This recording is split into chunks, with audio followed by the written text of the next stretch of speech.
remember a couple of weeks ago, that idiot Donald Trump joined Lee Greenwood to announce his own U.S. Bible that also has a U.S. Constitution in it. And oh, Lord, these crazy white conservative evangelicals, Trump and MAGA-loving people just lost their mind.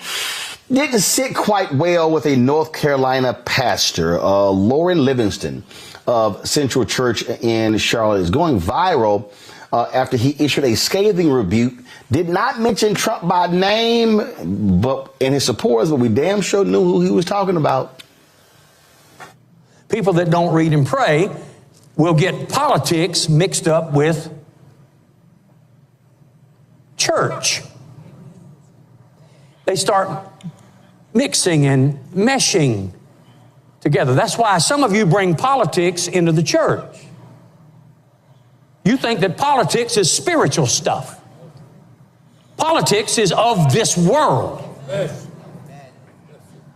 You think it's your duty to be political about this, that, and the other. No, your duty is to serve the Lord your God with all your heart, mind, soul, body, and strength, and love your neighbor as yourself. Don't be talking to me about my spiritual responsibility to vote. I don't have a spiritual responsibility to vote. I have a civic privilege. Don't be telling me that voting is spiritual. See, that's what happens when you don't read and pray. When you don't read and pray, you say, wow, there's a Bible out now that includes the Constitution and the Bill of Rights. Isn't that wonderful? No. No, it's disgusting. It's blasphemous. It's a ploy. Are you kidding me? Some of you are so encouraged by that. Let me tell you something. The gospel is not an American gospel. It is the gospel of the Lord Jesus Christ.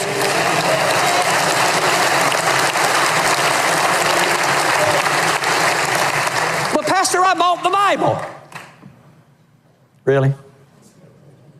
You're telling me that you're encouraged because someone took a government U.S. Constitution, a document that says we are of the people, by the people, and for the people, the people, the people, the people.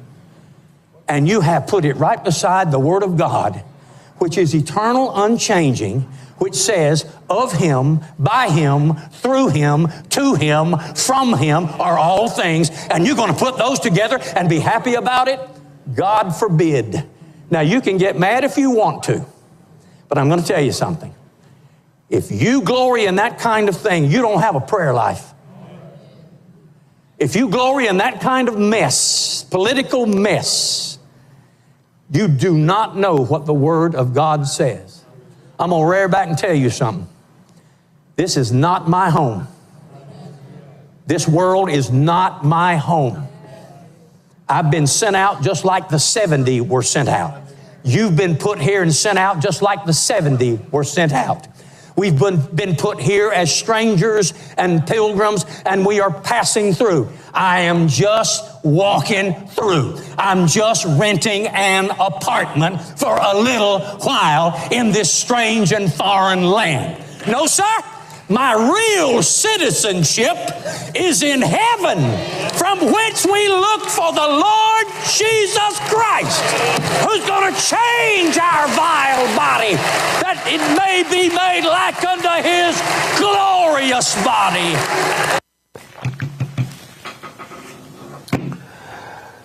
As I said, he did not name any one by name, but he laid it out there, Robert. He did indeed, and I think it's an important position to lay out for the religious community because we've had a lot of push in the last 40 years or so since you had kind of emerging of the conservative movement at the Republican Party during the Reagan administration. If you remember Jerry Falwell, Pat Buchanan, the Christian Coalition, the Moral Majority, etc. You know, the Sunday morning programming that many of us grew up with, we understood that they began to merge and become one political group, one political force, but that group has long ago frayed and moved asunder. And this conceptualization that we are going to continue to conflate Christianity with conservatism in this country is anachronistic at best. The same person who just put out the Lee Greenwood Bible that will remain unnamed is also may or may not be on trial for paying off a porn star currently.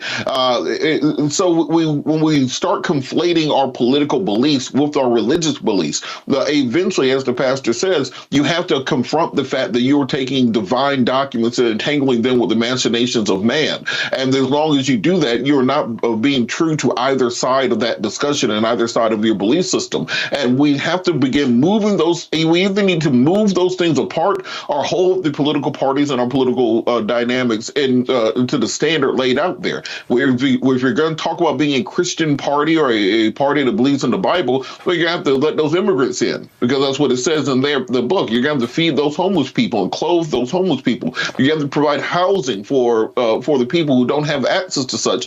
The reason that there's a separation between church and state in America is just to avoid those sorts of dynamics that exist, and then the conflicts that exist when you start saying that one particular religion is the one that is granted favor by our political process, because the only thing that comes out of that is death and warfare. So I want more pastors to take this position. I want more people in the community to take this position and understand that you're not doing a service either to your congregation or to the God that you report to believe in once you start conflating that with your Christian beliefs.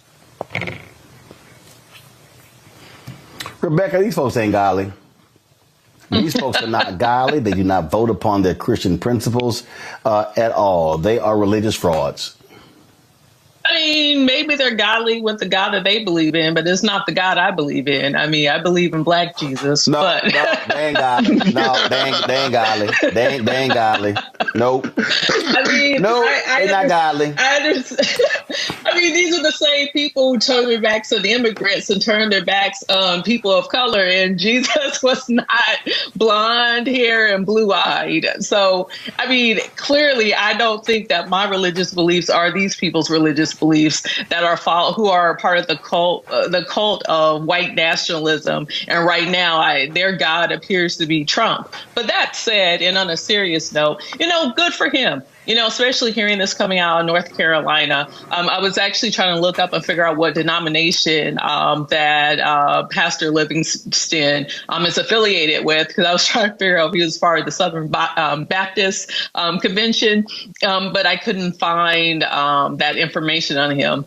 But, at some point, there has to be daylight with those who are saying that they believe in a merciful God. There has to be some type of daylight between what these people are pushing out to their congregation and what they're hearing from Trump. Because at the end of the day, I don't know how you stand with someone who has 91 indictments pending, who says all the crazy stuff that he's saying, and then say that you're a follower of Christ. And it's not even and my issue with this on faith isn't even because Trump it has these indictments, but from the actions and things that Trump actually says. I don't understand how that's consistent with a gospel of peace. So, good for him. I don't know anything else about him. Maybe people would dig. Hopefully there isn't crazy stuff about that particular pastor. But at least on this thing, I think he's right.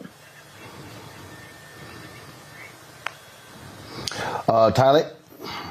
I would agree. I think Trump has shown himself to play in folks' faces, and yet here he is, playing in the faces of folks in religion. And we saw that when he walked out in the middle of the protest and cleared out the way and put his Bible up in front of during the George Floyd, protest eruption. And so I think And as much as they talk about religion, as mentioned before by my fellow panelists, it has to coincide with that belief. The Bible talks about in Matthew, and as much as you have done unto me, you have done unto others. So as much as you have kept food off the table of others, you have kept the food off the table of him. And as much as, you have kept the people from being able to access housing and folks be able to access, things for their health, you have done it unto him. And so that has to coincide with one another. And I think clearly here, they're serving, I don't know who they're serving, but as mentioned before, they ain't serving the God that I pray to every night.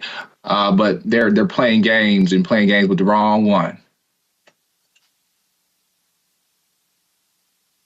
Well, but that's exactly who they are. And again, we see how fraudulent they are in their decisions. I'm looking for this tweet from the always pretty ignorant Franklin Graham, the son of Billy Graham.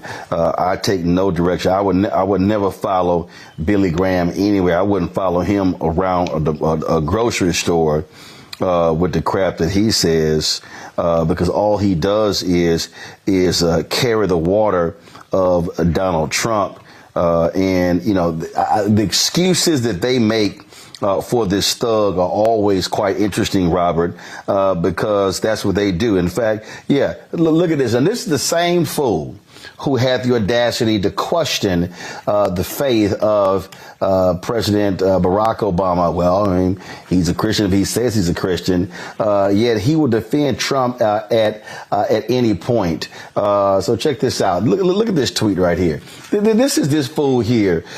Pray for former President Donald Trump. His enemies want to do everything they can to destroy him, to put him in jail, or to drag out this trial to prevent him from campaigning. I'm not telling you to vote for him. I'm asking you to pray for him. And nowhere in there did you see Franklin Graham say, hold the thug accountable if he did the things he's accused of. That's what you got going on here. He is a flat out fraud himself. And that's why I'm sick and tired of these mainstream networks continuing to put Franklin Graham on the air to speak for Christians. He ain't even a pastor, Robert. Yeah, And in fact, I'll go ahead and say this, Robert. I go ahead and say this here. The only reason he took over his daddy's ministry is because of his genitalia. The reality is the real preacher in the family, the real preacher is his sister. She can out-preach this fool any day. And it's only because she's a woman that she was not put in charge of the family ministry. She's much smarter and a better preacher than this idiot Franklin Graham. Wasn't there like a picture a few years ago of Franklin Graham with like a drunk woman with like his belt undone and all kinds of other things? Look. No. That's that other son of a preacher man, which is the Aretha Franklin song. That was Jerry Falwell Jr. He screwed up. So remember, his wife was allegedly having an affair with the pool boy. So that boy, he was so messed up, they kicked his ass out of Liberty University. Look, bro, the point that I'm making is this the reason we have a crisis of faith in this country. You have an entire generation, 2 generations, 3 generations at this point in time that have rejected the church and the church's teaching primarily because of the hypocrisy of the people leading the church.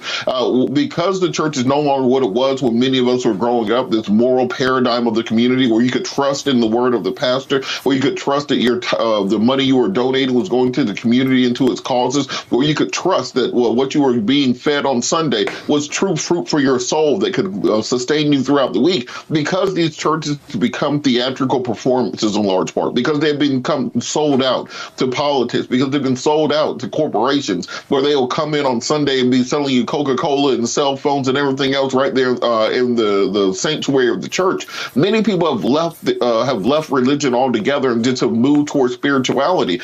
And when you see these churches co-signing a Bible that has been molested and adulterated to put American documents in it, as if when they were writing it in Arimathea 2,000 years ago, they were considering what George Washington and Thomas Jefferson wanted to have in it. This is why you're having the people going to church falling and the religion dying around itself, because we've allowed so many hypocrites and so many blasphemers to take over leadership roles and to take over the church. We need to understand that the true word, you don't have to go to anyone for interpretation. It's written right down there for you. You can go peel back the onion all the way back to the original verses and learn for yourself. And we're seeing more and more people deciding, I don't need some man in a robe and a choir and everyone else to tell me what the book says. I can just read it for myself and live my life to those dictates. Well, look, we have preachers and leaders, but this fool is a fraudulent Christian as ever we can think about it. And as I was sitting here, Rebecca, I'm petty. I'm petty. I ain't got no problem saying I'm petty. And let me show my pettiness when it comes to this fake Christian, so-called God-fearing fool. He really is a demon. He really is a disciple of the devil. That's Donald Trump. This right here explains all you need to know. I'm wondering what one or two of your most favored Bible verses are and why. I wouldn't want to get into it because to me that's very personal. You know, when I talk about the Bible, it's very personal, so I don't want to get into verses. I don't want to get into... There's no verse that means a lot to you that you think about or cite? The Bible means a lot to me, but I don't want to get into specifics. Even to cite a verse that you like? No, I don't want to do that. You're an Old Testament guy or a New Testament guy? Probably equal. I think it's just an incredible... The whole Bible is an incredible... I joke very much so. They always hold up the Art of the Deal. I say my second favorite book of all time. But I just think the Bible is just something very special. I'm wondering what one or two of your most favored Bible verses...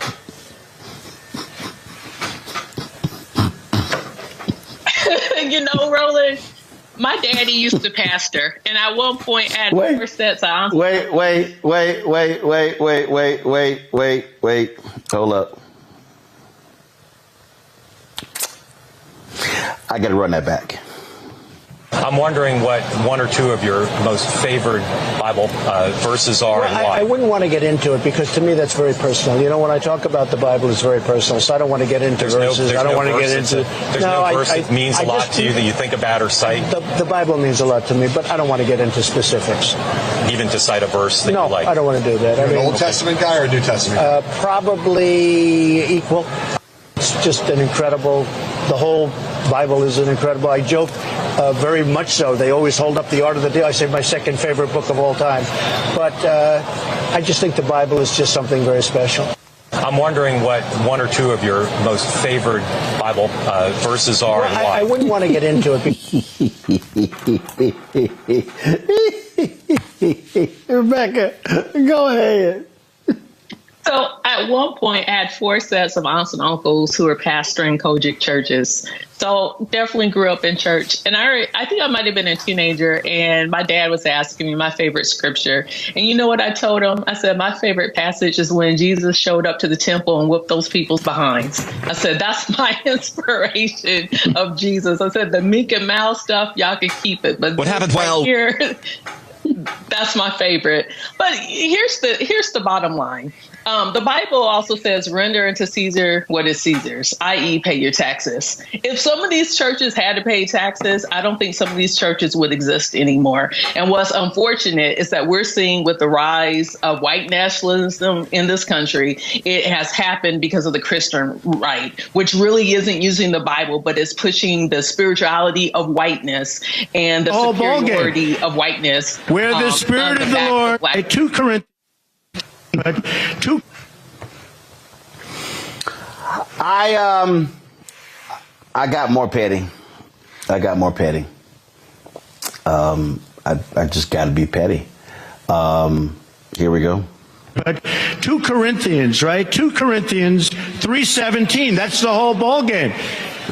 Where the Spirit of the Lord, right? Where the Spirit of the Lord is, there is liberty. And here there is Liberty College, but Liberty University. But it is so true. But 2 Corinthians, right? 2 Corinthians 3:17. That's the whole ball game. Them fools at Liberty actually clap for that.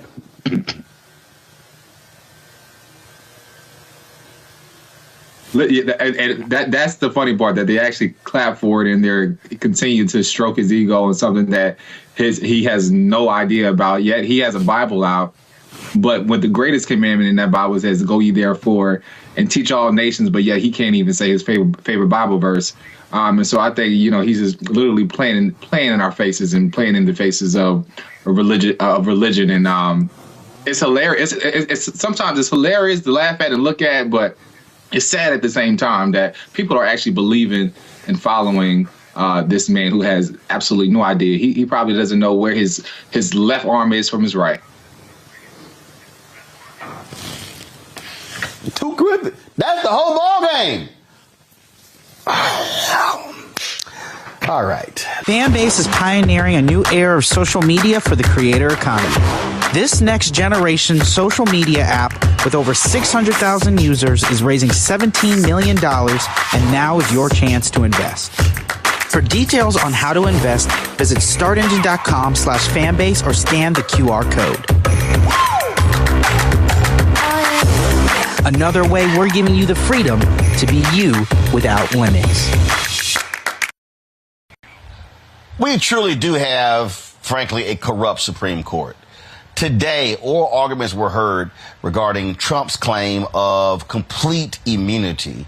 And I swear, the questions from these conservative judges, Clarence Thomas, Sam Alito, Neil Gorsuch, Brett Kavanaugh, even Justice John Roberts, you're shaking your head going, are y'all serious? Are you literally serious? This idiot Clarence Thomas came out of the gate. First of all, why is he even hearing the case, considering he's married to somebody who's an insurrectionist? Y'all, Lord have mercy. Okay, all right. Check this out, okay? We're going to first play you a soundbite. This is Justice Ketanji Brown Jackson, one of the sane folks. That's more worried about. You seem to be worried about the president being chilled. I think that we would have a really significant opposite problem if the president wasn't chilled. If someone with those kinds of powers, the most powerful person in the world, with the greatest amount of authority, could go into office knowing that there would be no potential penalty for committing crimes. I'm trying to understand what the disincentive is from turning the Oval Office into, the seat of criminal activity in this country. I don't think there's any allegation of that in this case. And what George Washington said is, what Benjamin Franklin said is, we view the prosecution of a chief executive as something that everybody cried out against as unconstitutional. And what George Washington said is, we're worried about factional strife, which will. No, let me put this worry on the table. If the potential for criminal liability is taken off the table, wouldn't there be a significant risk that future presidents would be emboldened to commit crimes with abandon while they're in office? It's right now the fact that we're having this debate because OLC has said that presidents might be prosecuted. Presidents from the beginning of time have understood that that's a possibility. That might be what has kept this office from turning into the kind of crime center that I'm envisioning. But once we say no criminal liability, Mr. President, you can do whatever you want, I'm worried that we would have a worse problem than the problem of the president feeling constrained to follow the law while he's in office. I respectfully disagree with that because the regime you've described is the regime we've operated under for 234 years. There has. All right, folks, here is Supreme Court Justice Sonia Sotomayor. Malum in se is a concept long viewed as appropriate in law, that there's some things that are so fundamentally evil that they have to be protected against. Now, I think, and your answer below, I'm going to give you a chance to say if you stay by it, if the president decides that his rival is a corrupt person and he orders the military or orders someone to assassinate him, is that within his official acts that for which he can get immunity? It would depend on the hypothetical, but we can see that could well be an official act. It could, and why? Because he's doing it for personal reasons. He's not doing it like President Obama is alleged to have done it, to protect the country from a terrorist. He's doing it for personal gain. And isn't that the nature of the allegations here? That he's not doing these acts in furtherance of an official responsibility. He's doing it for personal gain. I agree with that characterization of the indictment, and that confirms immunity, because the characterization is that there's a series of official acts that were done for an unlawful. No, because immunity says even if you did it for personal gain, we won't hold you responsible. How could that be? Now you go from that brilliance to this, let's just say crap, from Justice Sam Alito. I'm sure you would agree with me that a stable democratic society requires that a candidate who loses an election, even a close one, even a hotly contested one, leave office peacefully if that candidate is the incumbent. Of course. All right. Now, if an incumbent who loses a very close, hotly contested election knows that a real possibility after leaving office is not that the president is going to be able to go off into a peaceful retirement, but that the president may be criminally prosecuted by a bitter political opponent, will that not lead us into a cycle that destabilizes the functioning of our country as a democracy? And we can look around the world and find countries where we have seen this process, where the loser gets thrown in jail. So I think it's exactly the opposite, Justice Alito. There are lawful mechanisms to contest the results in an election. And outside the record, but I think of public knowledge, petitioner and his allies filed dozens of electoral challenges, and my understanding is lost all but one that was not outcome determinative in any respect. There were judges that said in order to sustain substantial claims of fraud that would overturn an election result that's certified by a state, you need evidence, you need proof. And none of those things were manifested. So there is an appropriate way to challenge things through the courts with evidence. If you lose, you accept the results. That has been the nation's experience. I think the court is well familiar with that. Mr. Sauer and others have identified events in the past, conduct that might have been charged as a federal crime, and you say, well, no, that's not really true. This is page 42 of your brief. So what about President Franklin D. Roosevelt's decision to intern Japanese Americans during World War II? Couldn't that have been charged under 18 U.S.C. 241, conspiracy against civil rights? Today, yes, given this court's decision in Trump versus United States, in which Trump versus Hawaii, where the court said Korematsu is overruled. I mean, President Roosevelt made that decision with the advice of his attorney general. That's a layer of safeguard. Is that really true? I thought Attorney General Bettel thought that there was really no threat of sabotage, as did J. Edgar Hoover. So I think that there is a lot of historical controversy, but it underscores that that occurred during wartime. It implicates potential commander-in-chief concerns about the exigencies of national defense that might provide an as-applied Article 2 challenge at the time. I'm not suggesting today, but the idea that a decision that was made and ultimately endorsed by this court, perhaps wrongly, in the Korematsu case, would support criminal prosecution under 241, which requires under United States versus Lanier that the right have been made specific so that there is notice to the president. I don't think that would have been satisfied. All right.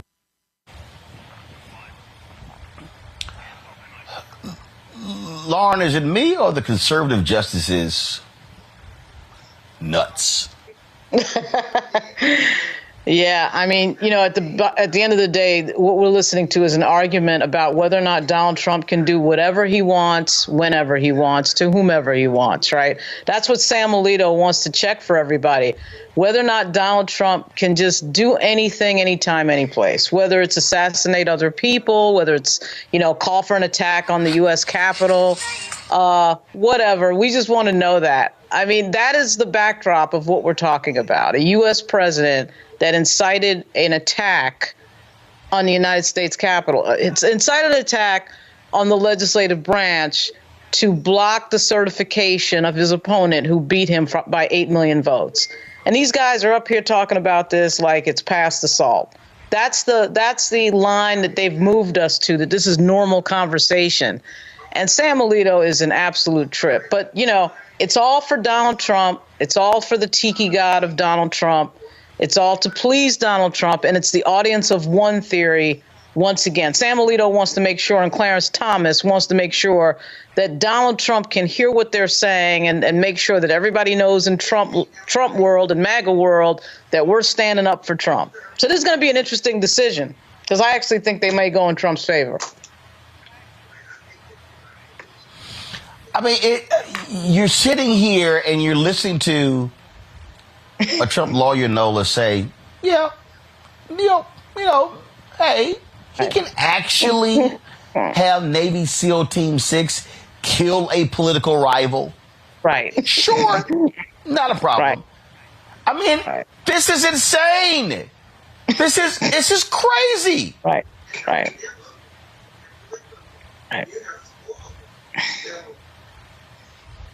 You saying so much. I can't. Did you say my name? Okay. Anyhow. Nola? Yes, you did. Yeah, you know what? This is for many years, I TA'd and co-taught law policy, a law and policy class at USC, as we're talking about young folks. And one of the things that students will constantly say over and over, how can any fair adjudication ever happen when the starting point is, oh, this is a liberal judge and oh, this is a conservative judge? So the starting point, let's start there with the problem of you can talk about this in terms of being a constitutionalist or a traditionalist, but at the end of the day, you're going to find something that fits your ideology that already exists. And there are particular judges on the Supreme Court that were handpicked by Donald Trump just for this reason. And it was not kept a secret. It was in plain view, in plain sight. Trying to pregame it for a situation just like this. So the conversation, while it is around this particular situation, is a lot larger than this. We need to completely rethink our Supreme Court system. It should not be along the lines of political ideology. I think that is a mistake. It is a mistake, and it will continue to drag us down into the same voids, the same black holes that we are in right now. Because basically, it's a situation of who can craft the best argument that fits an ideology, and that is not okay. And I'm not saying that I tend to have more empathy and sympathy for the liberal judges, because I feel like they have to do a lot of, acrobatics to speak in a way that makes sense versus the ideology. But if we need, talk about correcting the entire system, it needs to happen on both sides. The way that our system currently exists, it is not working and it is not helpful. Now, in terms of where they will land with this, they're going to kick it back to the lower courts, because they understand, beyond Donald Trump, even though I believe if he gets in, you're going to have to drag him out by his toes in that hairpiece that was flying around in the wind today, because he's not going to come out. And the next person who gets in, that will be a Democrat, then that same standard has to apply. And that will be the only thing that will keep them from going full Trump. And, I think that they will kick it back down to the lower court. But this is a huge problem in our country that needs to be fixed. Greg, these justices, they literally, this is how deranged MAGA is. They want to allow this man to do whatever he wants, when he wants. And this is all a move to further delay the trial. It's sickening, but it is who they are. And the fact that Clarence Thomas is actually allowed to sit on the bench knowing exactly what his wife was involved in, I keep telling people, you can sit here and talk about, I'm not going to vote. But let me be very clear to all of y'all people who are thinking that right now. Clarence Thomas is 75. Sam Alito is 74.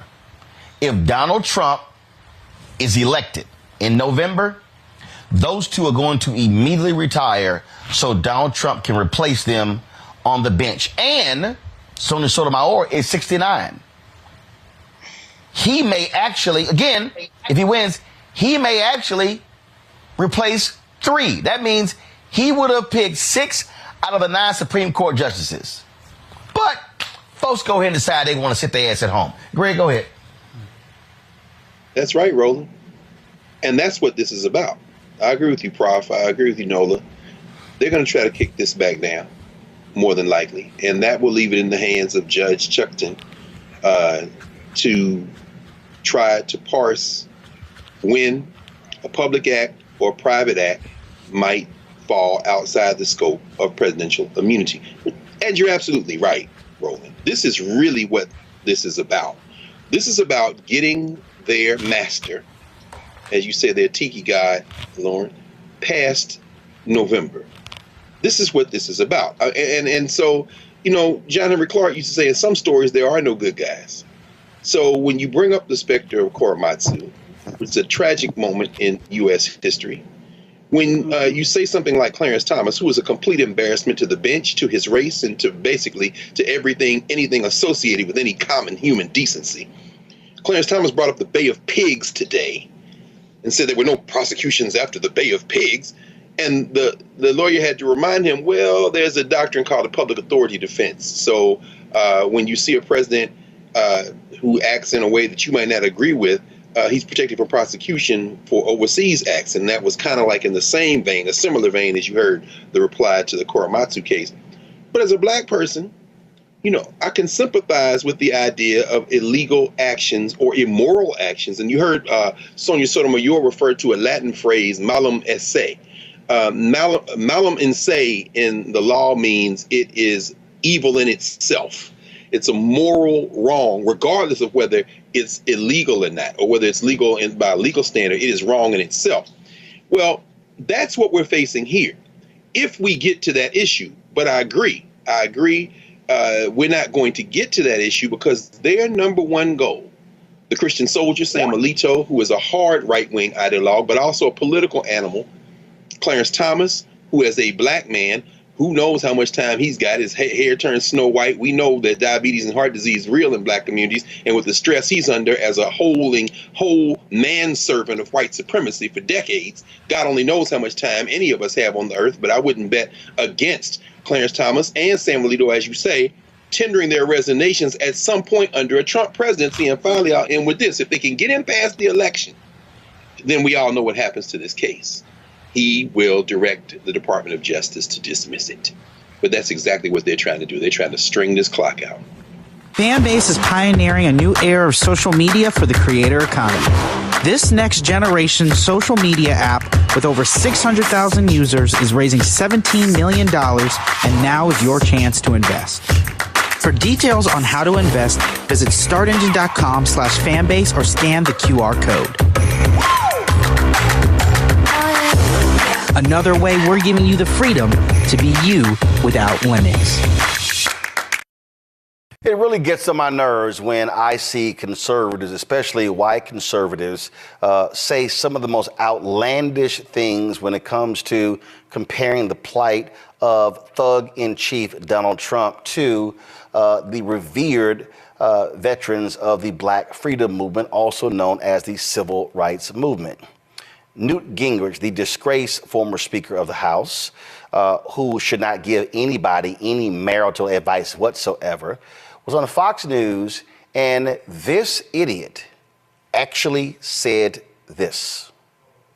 I think in terms of the court, something that Speaker Mike Johnson said really struck home with me when he said about the decision on whether or not to help Israel and Ukraine, that this is not a game.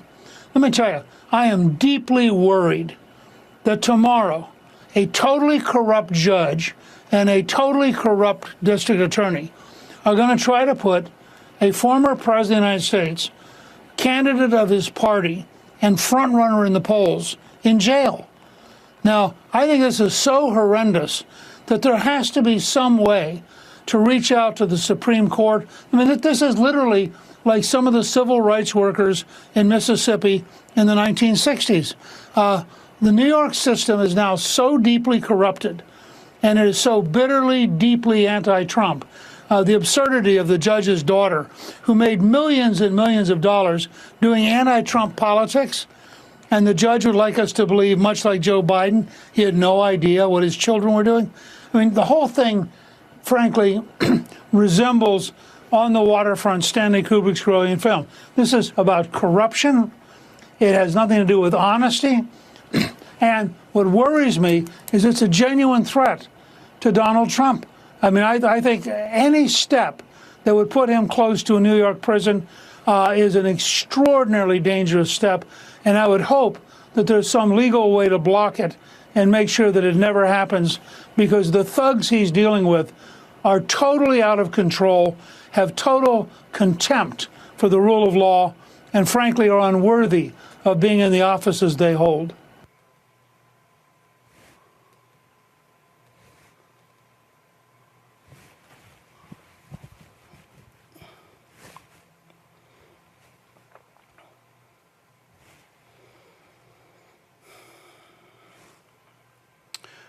Newt Gingrich literally said on Fox News with a straight face and compared what this rich, privileged, demon-possessed individual, Donald Trump, is dealing with in a New York City courtroom is akin to what civil rights workers went through in some of the most brutal conditions of racial hatred in American history. Cheney, Schwerner, and Goodman were beaten, shot to death, mutilated, bodies disposed. What's crazy is that when the FBI was searching for their bodies, they uncovered other bodies of folks who had been disposed of. When we start talking about the homes of black people that were blown up in Florida, in Mississippi, in Alabama, numerous places, when we talk about folks who were brutalized, who were sodomized, who were sexually assaulted, who were lynched, who had their private parts cut off, you actually have the audacity to crap on their legacy by comparing them to this charlatan who comes to court in a blue suit and a long-ass red tie, who comes in with Secret Service protection, who goes and sleeps in his 10,000 square foot home, who travels to Florida on his private plane to Mar-a-Lago to pal around with a bunch of other rich-ass folks and celebrate giving them tax breaks? You, Newt Gingrich, a so-called historian, literally goes on Fox News and tries to compare what this shameless individual who paid off a porn star who he cheated on with against his wife, had his attorney Michael Cohen make the payments, a man who has lied, who has cheated on his taxes, who tried to overturn an election, who continues to lie about the election, and you have the audacity to compare him to black civil rights workers and white folks of conscience around the country who are fighting for the right to vote. Black people who were prevented from being a part of the Democratic delegation at Atlantic City in 1964. The folks who were shut out of public office all across Mississippi. The people who were condemned, who were chastised, who had their crops destroyed. Folks who were thrown in jail. When you talk about some of the most heinous things, when you had black young folks put in parchment prison, when you had a young black woman who was viciously beaten so bad, her face was double the size of her face normally. Her eyes were almost coming out of her head. Her lip was busted, and all she could simply say was freedom.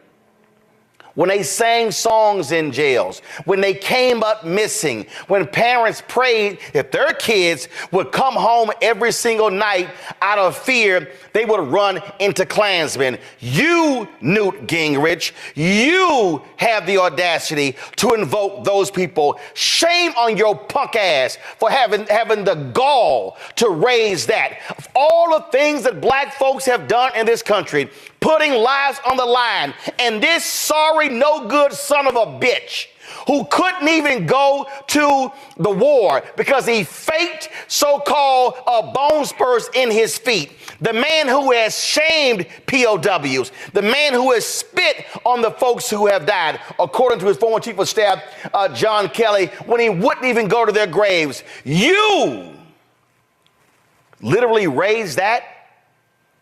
When Army veteran Medgar Evers was shot and killed, assassinated, getting out of his car, and he died on his doorstep with his wife and children, yelling and screaming, and it was Byron Della Beckwith who actually did it. You literally said that crap?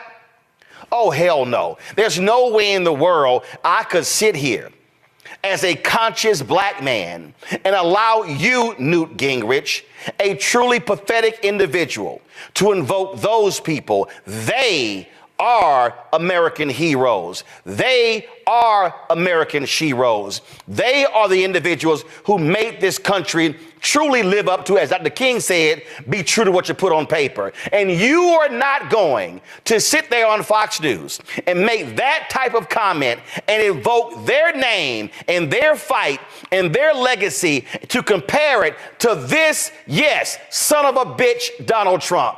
Because that's exactly what he is. That man has no morals, no values, no principles, no ethics. He stands for nothing. He fights for nobody. He only cares about himself. And you sit here and actually say somebody need to call the Supreme Court to put a stop to this? I thought y'all cared about law and order. I thought y'all cared about what's right.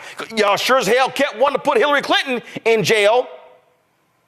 But I hope everybody now understands what we're dealing with. So all y'all folk out there who are like, hey, you know what? I kind of like Trump. When DJ Academic sits there and interviews Donald Trump Jr. and talks about, oh, I like how he talks tough. That man don't give a damn about you or nobody else. And Newt Gingrich, you say that? Nah. You are not going to even remotely associate those heroes with this gutless piece of crap. And that's who Donald Trump is. Mustafa. You know, Donald Trump is devoid of light. it's like a black hole that continues to pull everything because its gravitational pull becomes stronger and stronger and stronger because it's feeding on the energy around him.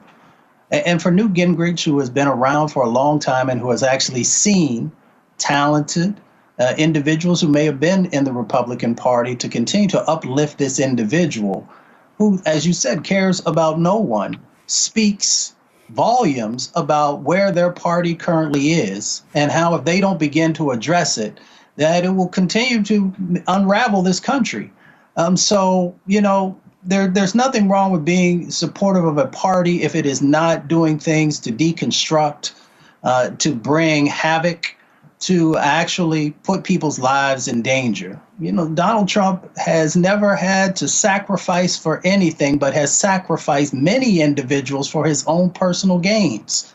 And for Newt Gingrich to continue to feed into this, once again, speaks to how the particular party at the moment's moral compass is broken at best, or no longer has any moral value to add to this democratic thing that we are trying to figure out how we get it right. So, you know, I hope folks will educate themselves, and I hope that they will begin to actually look for individuals who are focused on trying to uplift our country, who are trying to make sure that those who have never had a voice now have a voice, and try and make sure that we're creating something better for our children and our children's children.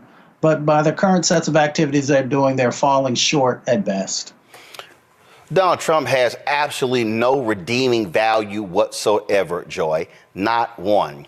And the reason this even ticks me off, because when I talk about the black civil rights workers, when you talk about Fannie Lou Hamer, when you talk about Bob Moses, when you talk about all these individuals, it's not just black people. It's so many other folk who put their lives on the line, who actually were willing to stand up and fight to end Jim Crow, to end segregation in this country. And so this so-called fight Donald Trump is in, paying off a porn star, you can't even remotely compare that to the battle against Jim Crow. Go to my iPad, Henry. This is a white man, y'all, who on this day in 1963, his name is William Moore. He was from Mississippi, but he had moved to Baltimore. He was found dead, as you see right here. This is from the Equal Justice Institute. On April 23rd, 1963, William L. Moore was found dead on U.S. Highway 11 near Attala, Alabama, 4 days shy of his 36th birthday. He was a white man in the midst of a one-man civil rights march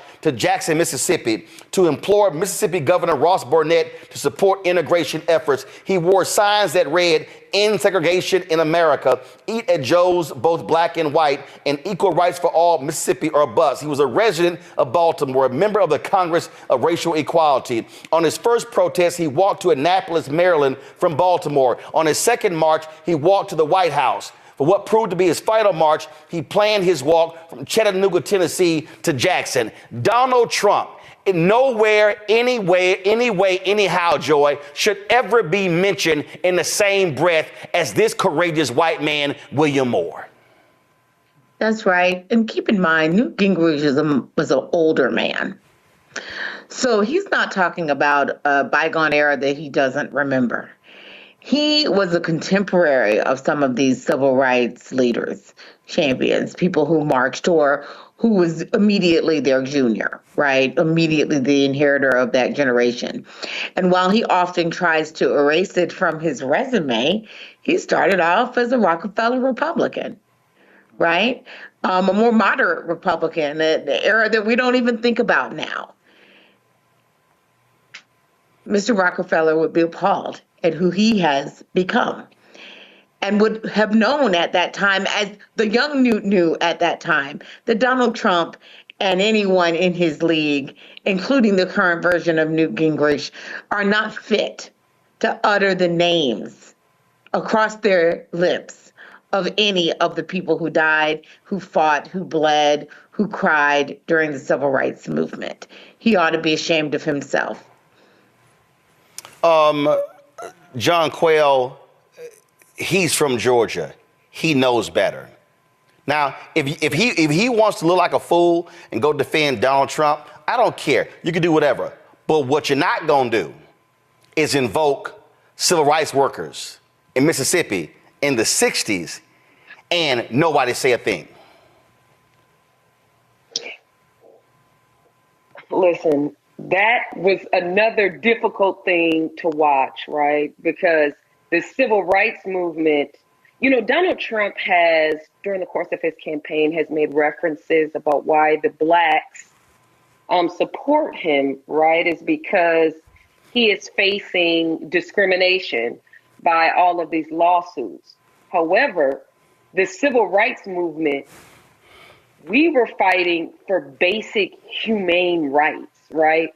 The ability to walk in the front of a restaurant, the ability to be able to sit and eat at a restaurant with people that look diverse to us, right? The ability to attend universities, to be a part of anything, right?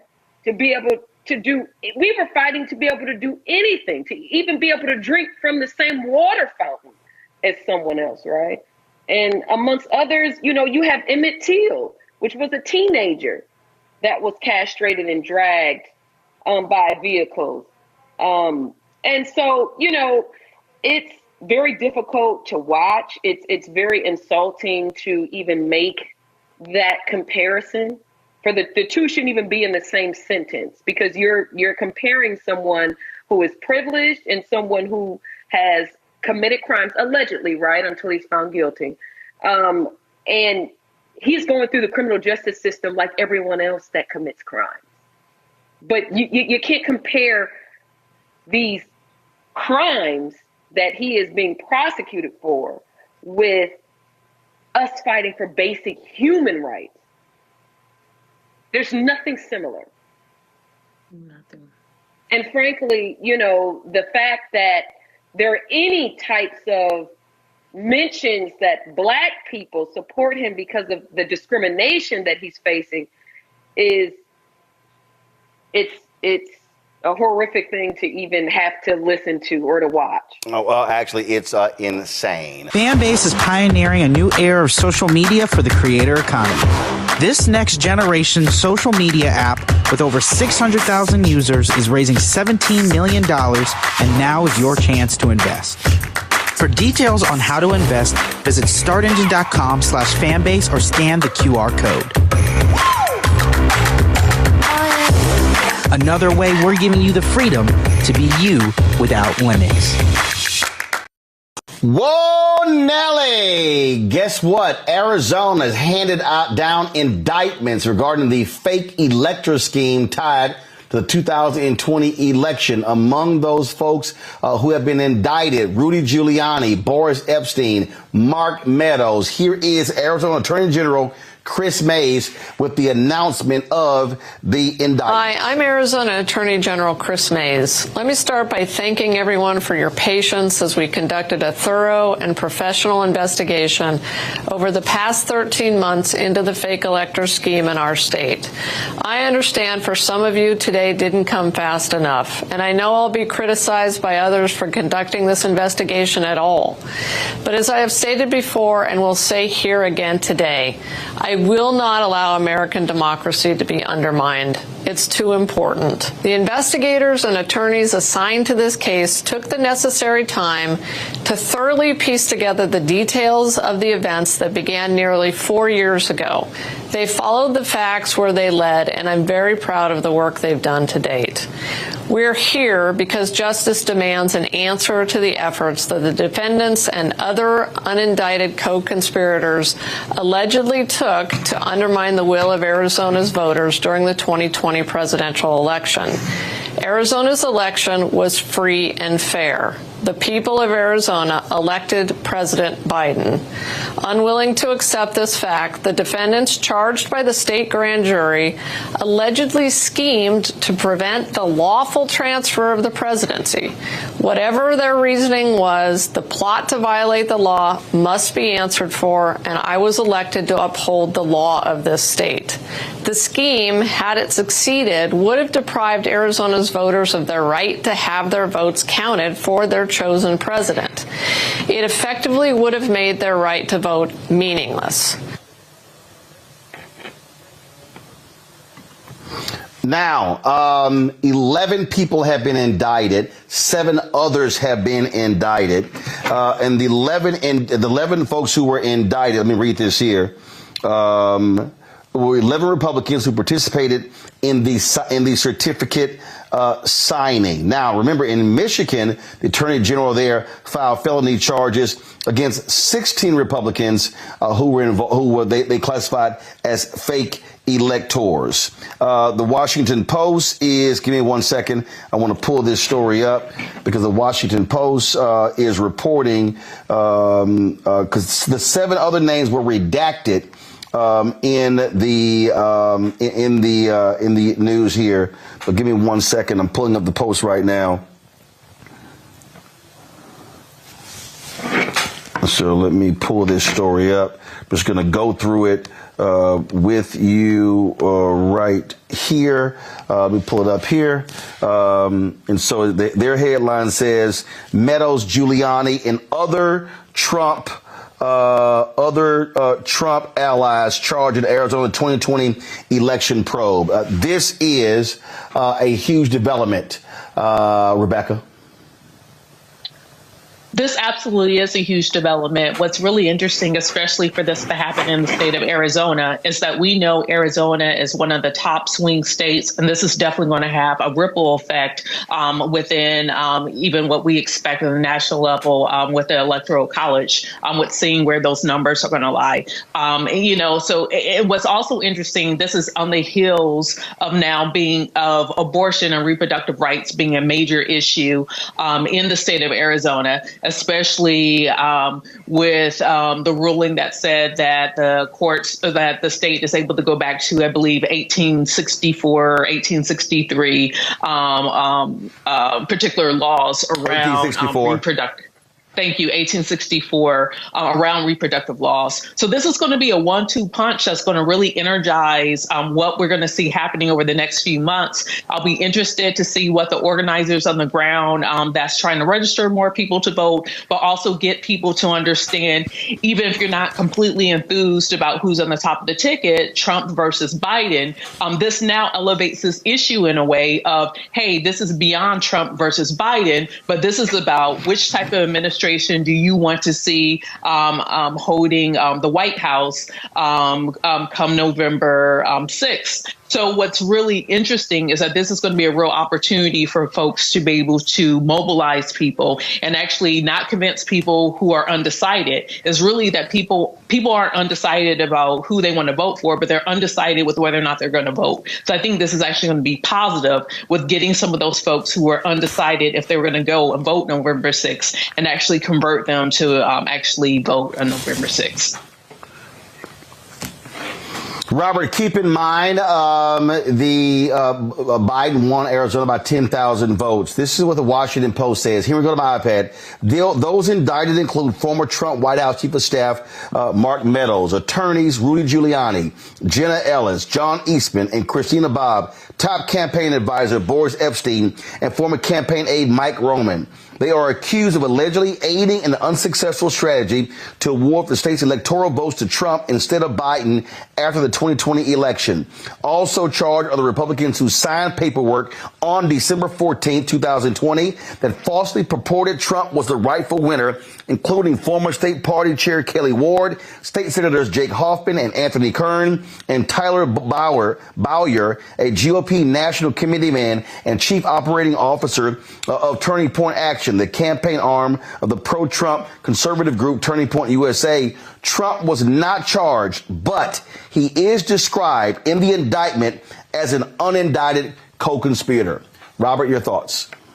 This is interesting because it falls along with many of the other cases where similar issues were charged, such as in Fulton County and in Michigan, as was said previously. But this one, you have an added wrinkle because many of the people who are indicted in this case have already taken plea deals in other cases. For example, Jenna Ellis, Sidney Powell, Eastman, those sorts of individuals. So it's going to be interesting to see how exactly those other plea deals play into these charges in other jurisdictions around the country, because if they're accused of many of the same actions under many of the same statutes, we could see these people basically just parading around the country taking plea deals to these cases. I also think it's very interesting they chose not to indict Trump in the case, because in other similar cases, they have decided to indict the former president, and primarily because the way they've done in other states is to try to get plea deals out of the lower tier individuals who are involved in the conspiracy in order to get the bigger fish. In Arizona, they didn't charge it that way. They charged these as individual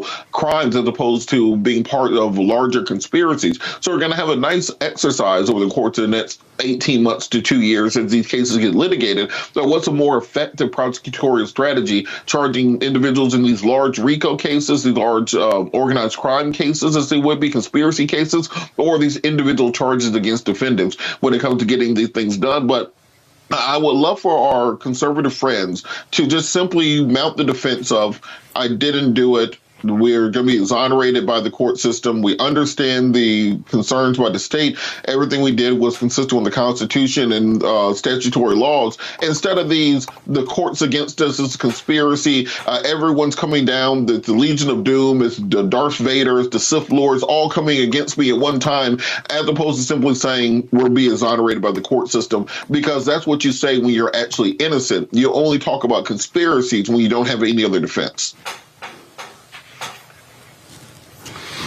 Tyler, this is the you see right here. This is the Post story. This is the second round of charges for Meadows, Giuliani, Ellis, Eastman, and Roman, who were all indicted alongside Trump in Georgia last year. Ellis pleaded guilty in October to illegally conspiring to overturn Trump's 2020 election loss in Georgia and has been cooperating with prosecutors.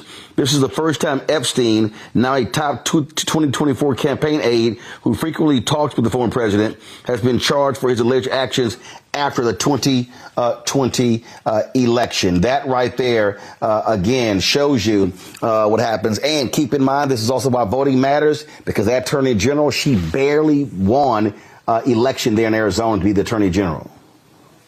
Yeah, I will echo that same thing. You know, voting has consequences, and who you put in office determines the level of their work. And as we see here, clearly, this is an administration that will hold, as mentioned by my panelists mentioned, will hold any White House accountable.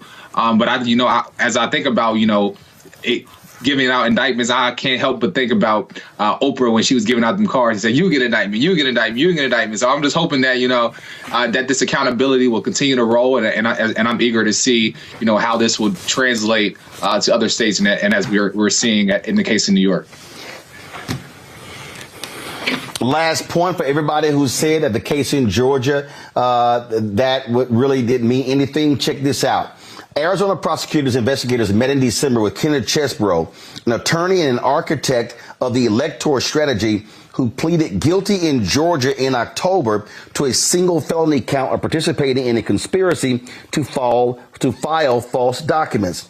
Chesbrough provided May's team with records, some that had been previously unseen, that revealed more information about those involved in the Arizona effort, according to two people familiar with the investigation, who requested anonymity to talk about the sensitive conversations.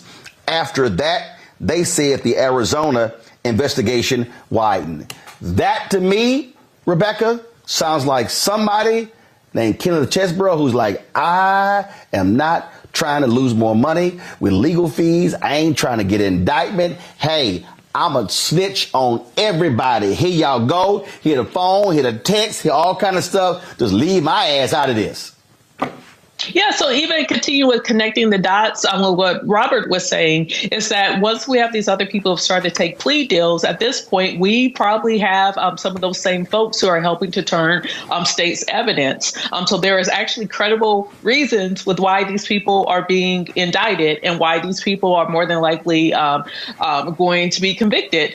I still find it interesting that even in this, I wonder if it was a political calculation with not charging Trump on this as well, because it seems like there is enough information here, especially with him being labeled as a unindicted co-conspirator. They are saying in the charging documents that he is still a co-conspirator. So I'm wondering if it is a political calculation not to charge him here, or is there something else that's coming down the pipeline in Arizona where there's a possibility of Trump being charged with additional crimes. But bottom line, this is going to definitely rock what we're going to see happening in Arizona.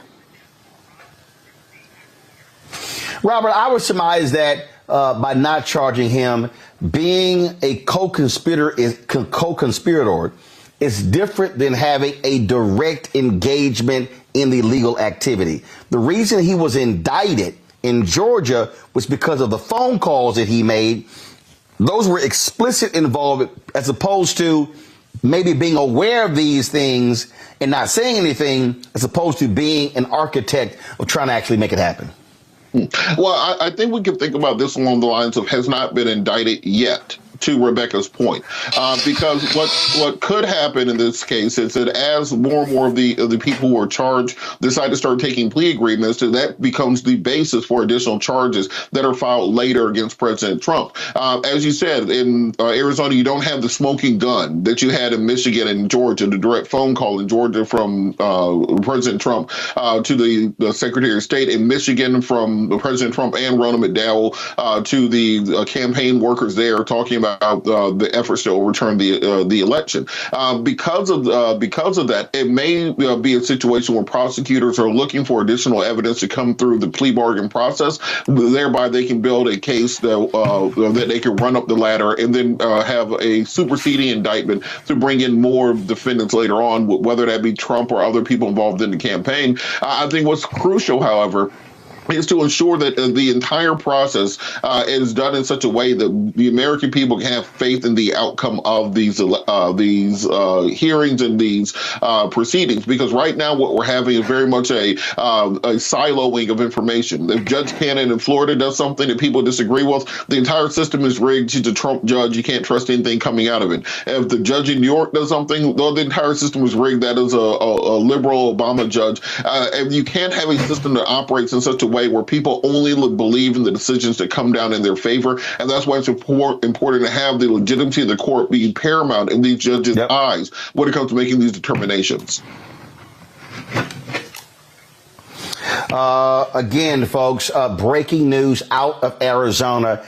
11 Republicans have been charged for their participation in the fake elector scheme. There are 7 other people whose names have not been released. They were redacted from the indictment because they have not been served the indictment. But according to the Washington Post, they include Mark Meadows, former Donald Trump chief of staff, Rudy Giuliani, one of his attorneys, Jenna Ellis, one of his attorneys, John Eastman, one of his attorneys, and Boris Epstein, who worked on his campaign. We will certainly bring you more details as they come forth. Fanbase is pioneering a new era of social media for the creator economy. This next generation social media app with over 600,000 users is raising $17 million, and now is your chance to invest. For details on how to invest, visit startengine.com/fanbase or scan the QR code. Another way we're giving you the freedom to be you without limits. Isn't it amazing to keep listening to white men whine and complain about diversity, equity, and inclusion? Well, recently, screenwriter David Mamet did so at the Los Angeles Book Festival, and he really sounded like a complete ass with his whining. And so I saw this story and I said, oh my goodness, we got to go ahead and play for this because I got a few words. Check this out. You sort of allude to the idea that it's possible that the sort of pendulum has shifted too far, and that, you know, there are people who say agree with you who are sort of boxed out because of the sort of because of the thinking behind diversity, equity, inclusion initiatives. do you feel like it is putting limits on the quality of the work or on other groups, like making an impact in Hollywood? I don't know what groups make an impact in Hollywood, right? No, people talk about movies, and the movies have to change our lives. No movie ever changed anybody's life. They're flickering images on a screen.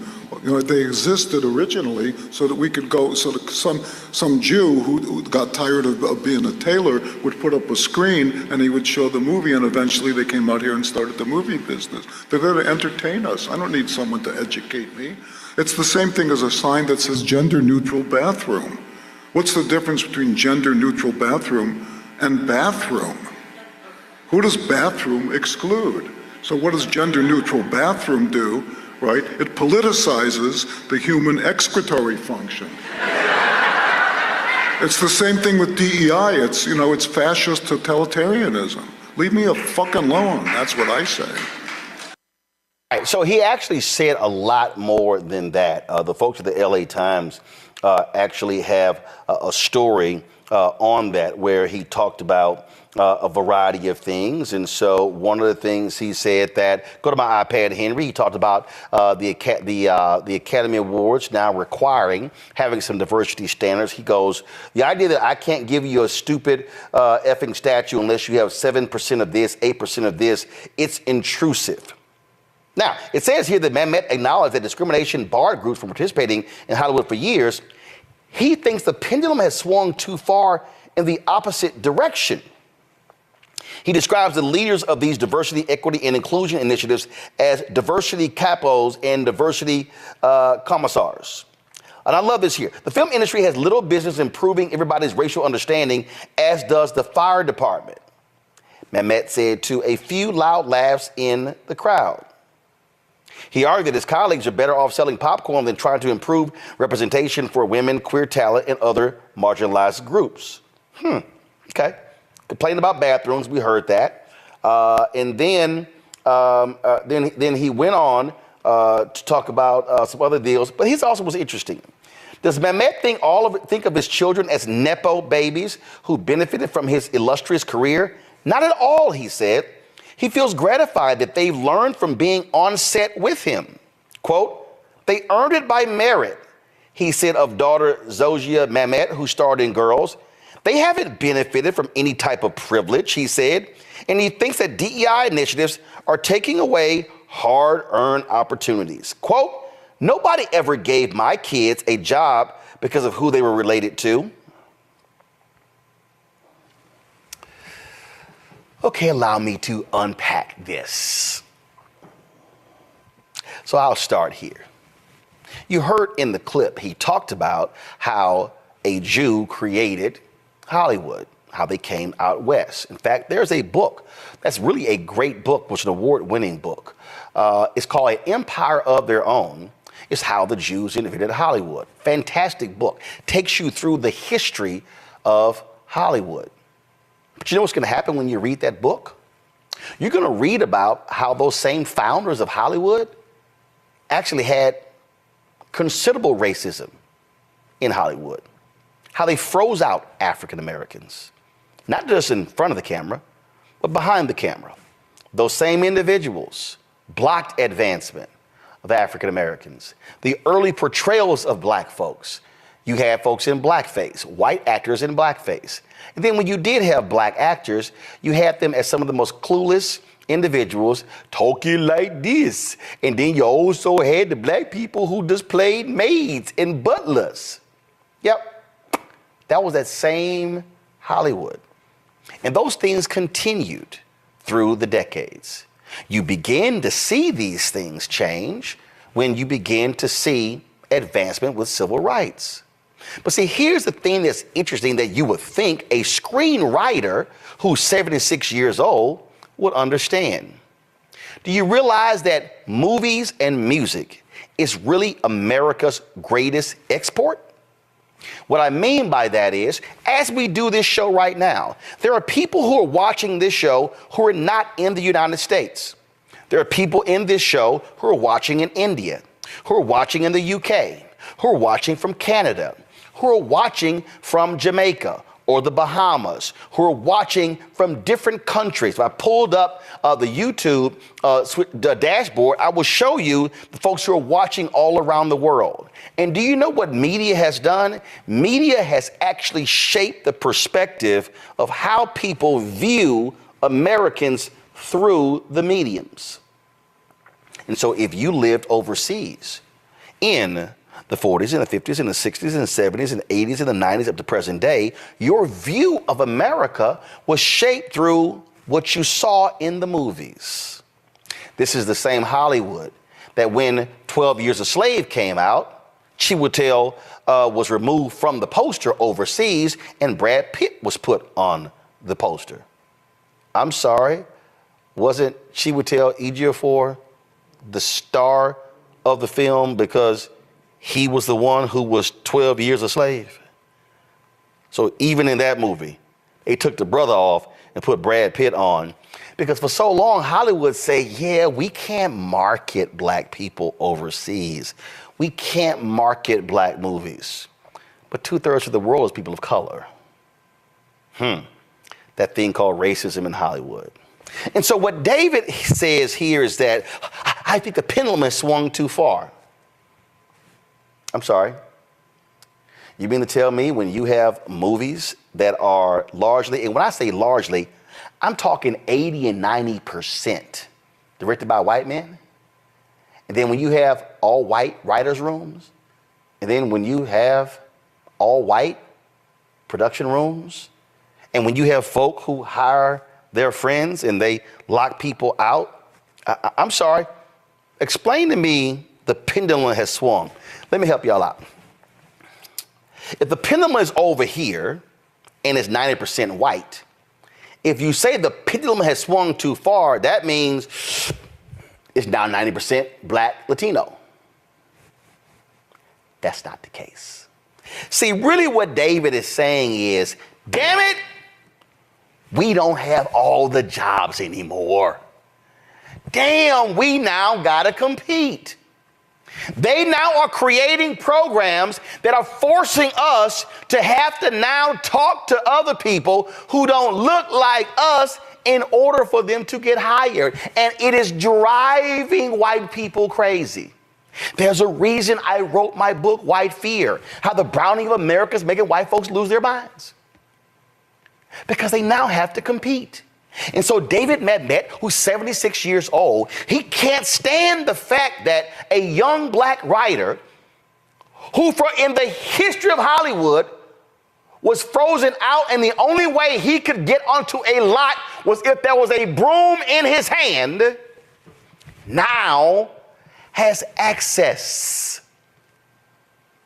See, he says in here that, it's taking away hard-earned opportunities. Really? Really? In the same breath, how he says his kids earned it. Watch me now. Watch me now. His kids earned it by merit from being on set with him. So you mean daddy brought daughter to work every day, or sons to work, they now have access to the system because of daddy. Then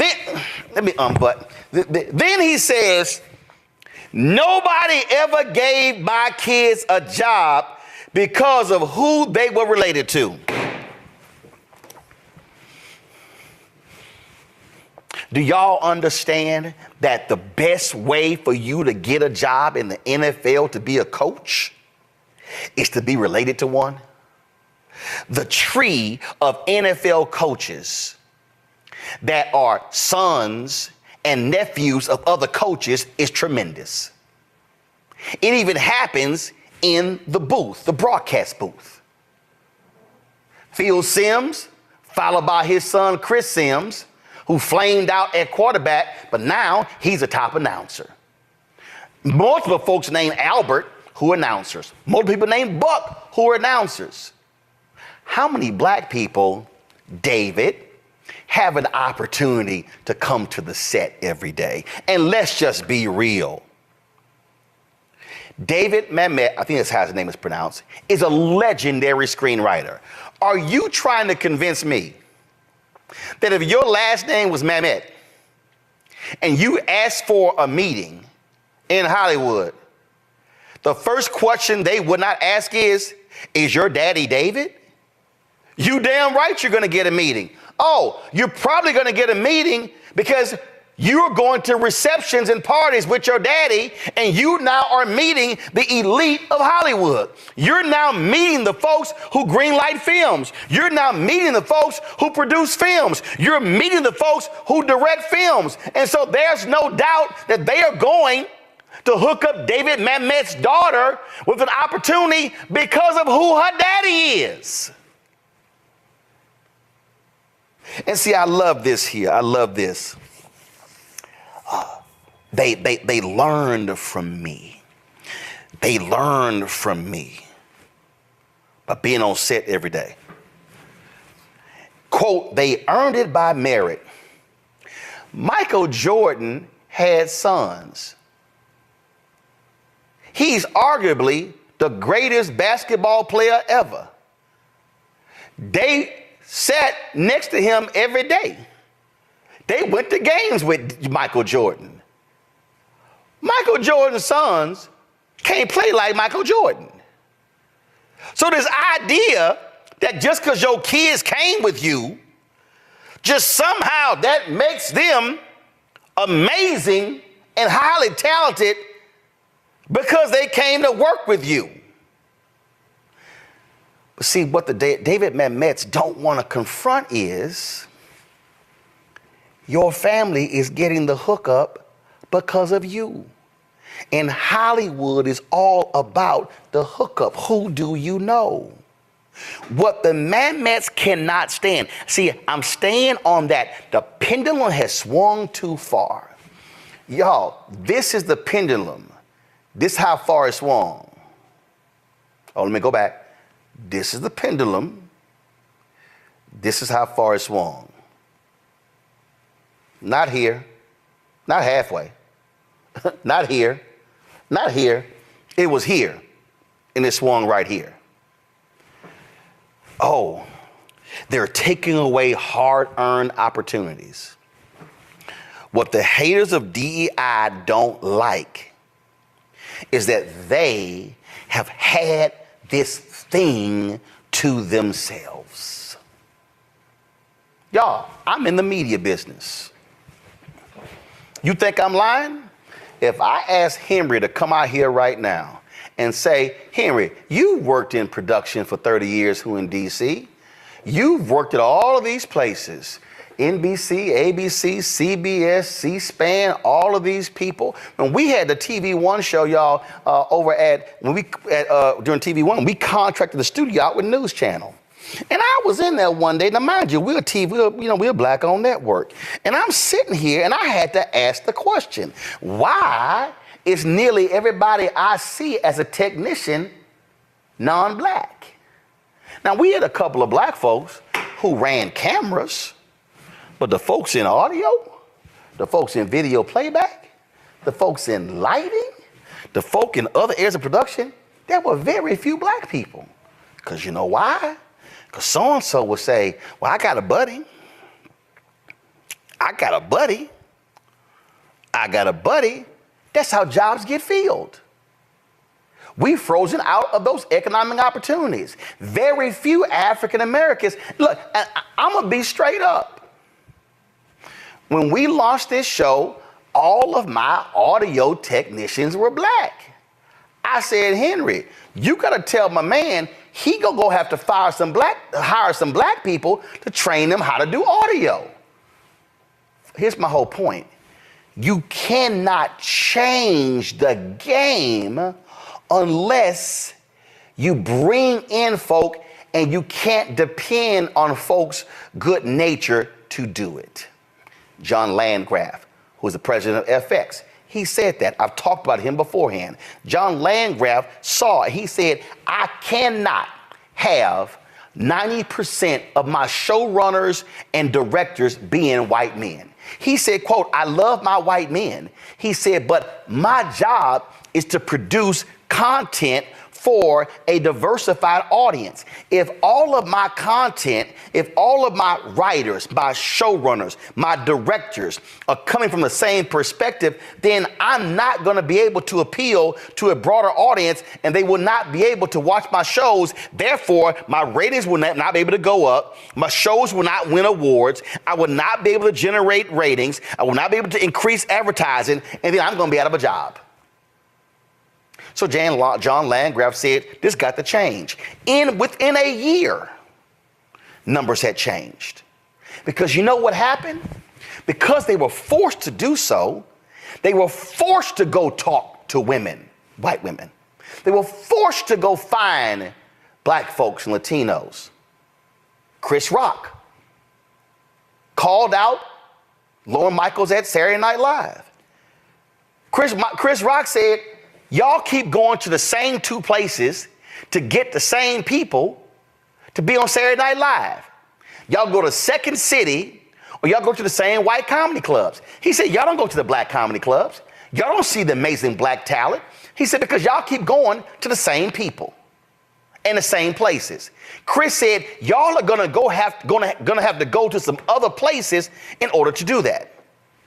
I don't have the name of it right now. Y'all find it for me. But there was a famous black comedy club in Los Angeles. And guess what? All the white comedy clubs, Laugh In, Laugh Factory, that's where all the white comics. The black comics couldn't go there.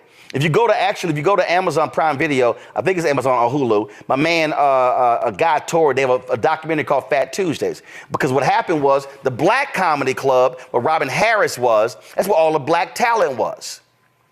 They couldn't get to the white comedy club. They were frozen out of the white comedy club, save for a few black people.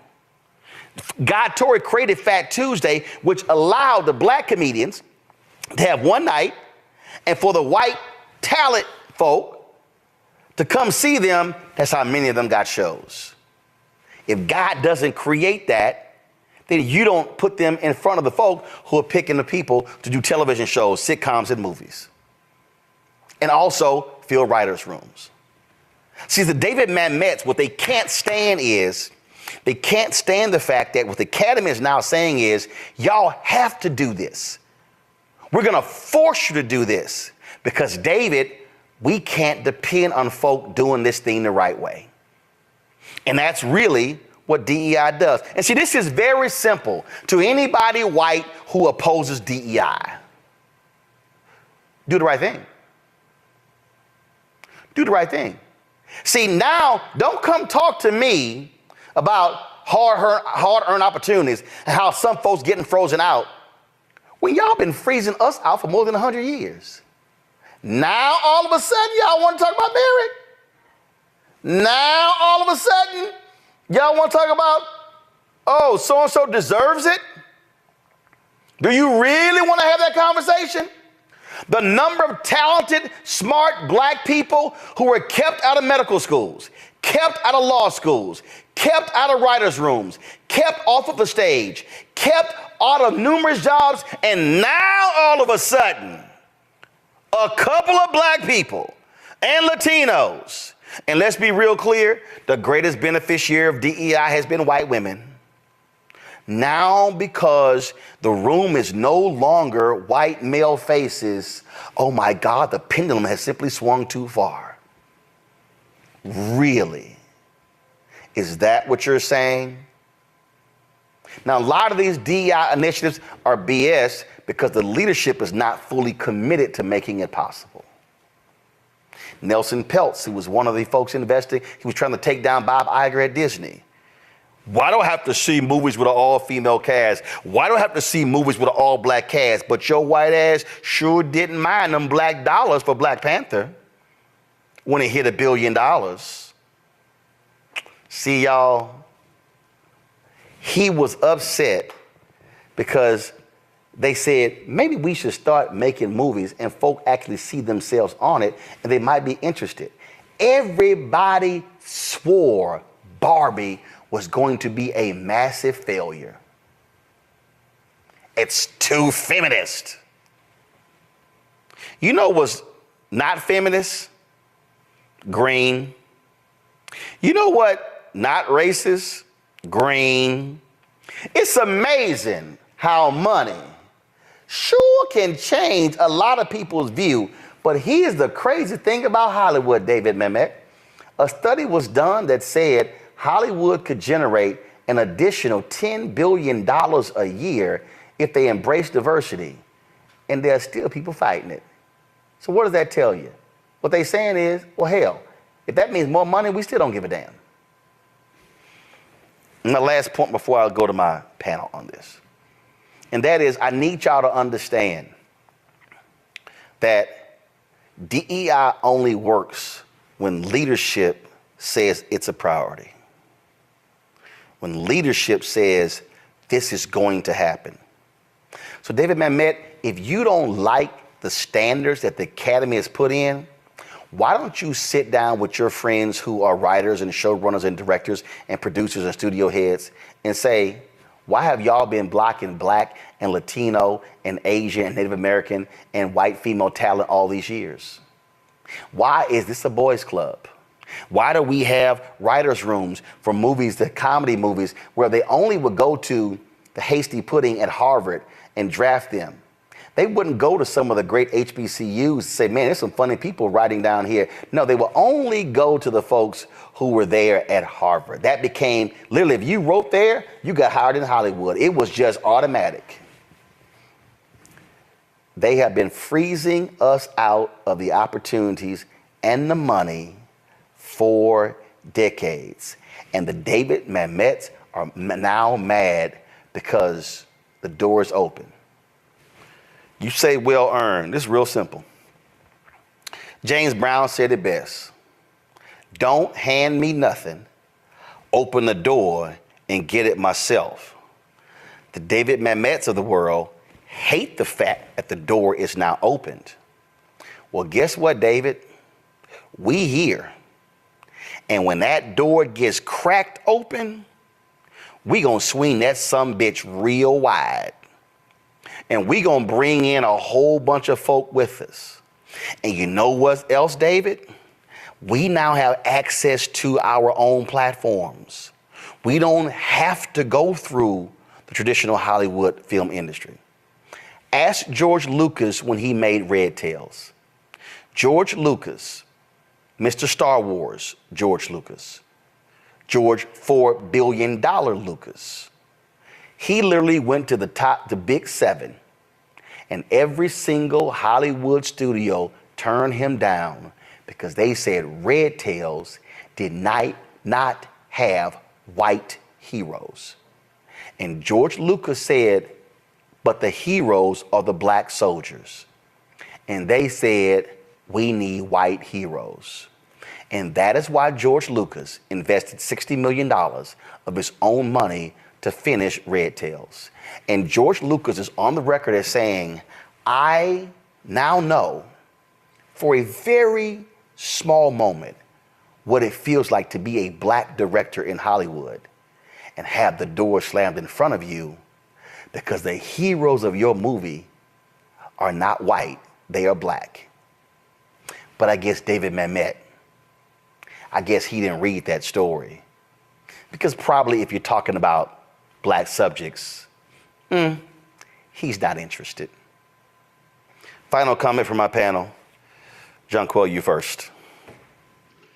Well, you know, the whole thing with DEI is that there's this assumption that because the door is open, that you lack the skills and the talent to do that job and be the best at that job. I think that's one of the things that's left out quite often. And secondarily, media is one of the most powerful forms of influence in the world, right?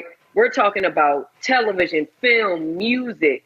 I mean, what is portrayed on television, what we consume on a daily basis affects how we view each other, and it affects how others across the world view us. And it is very important that there is diversity on screen, and that I respectfully disagree with his sentiments about movies don't change people's lives. There are people that have There's articles that I have written where music has saved people, movies, television series have saved people.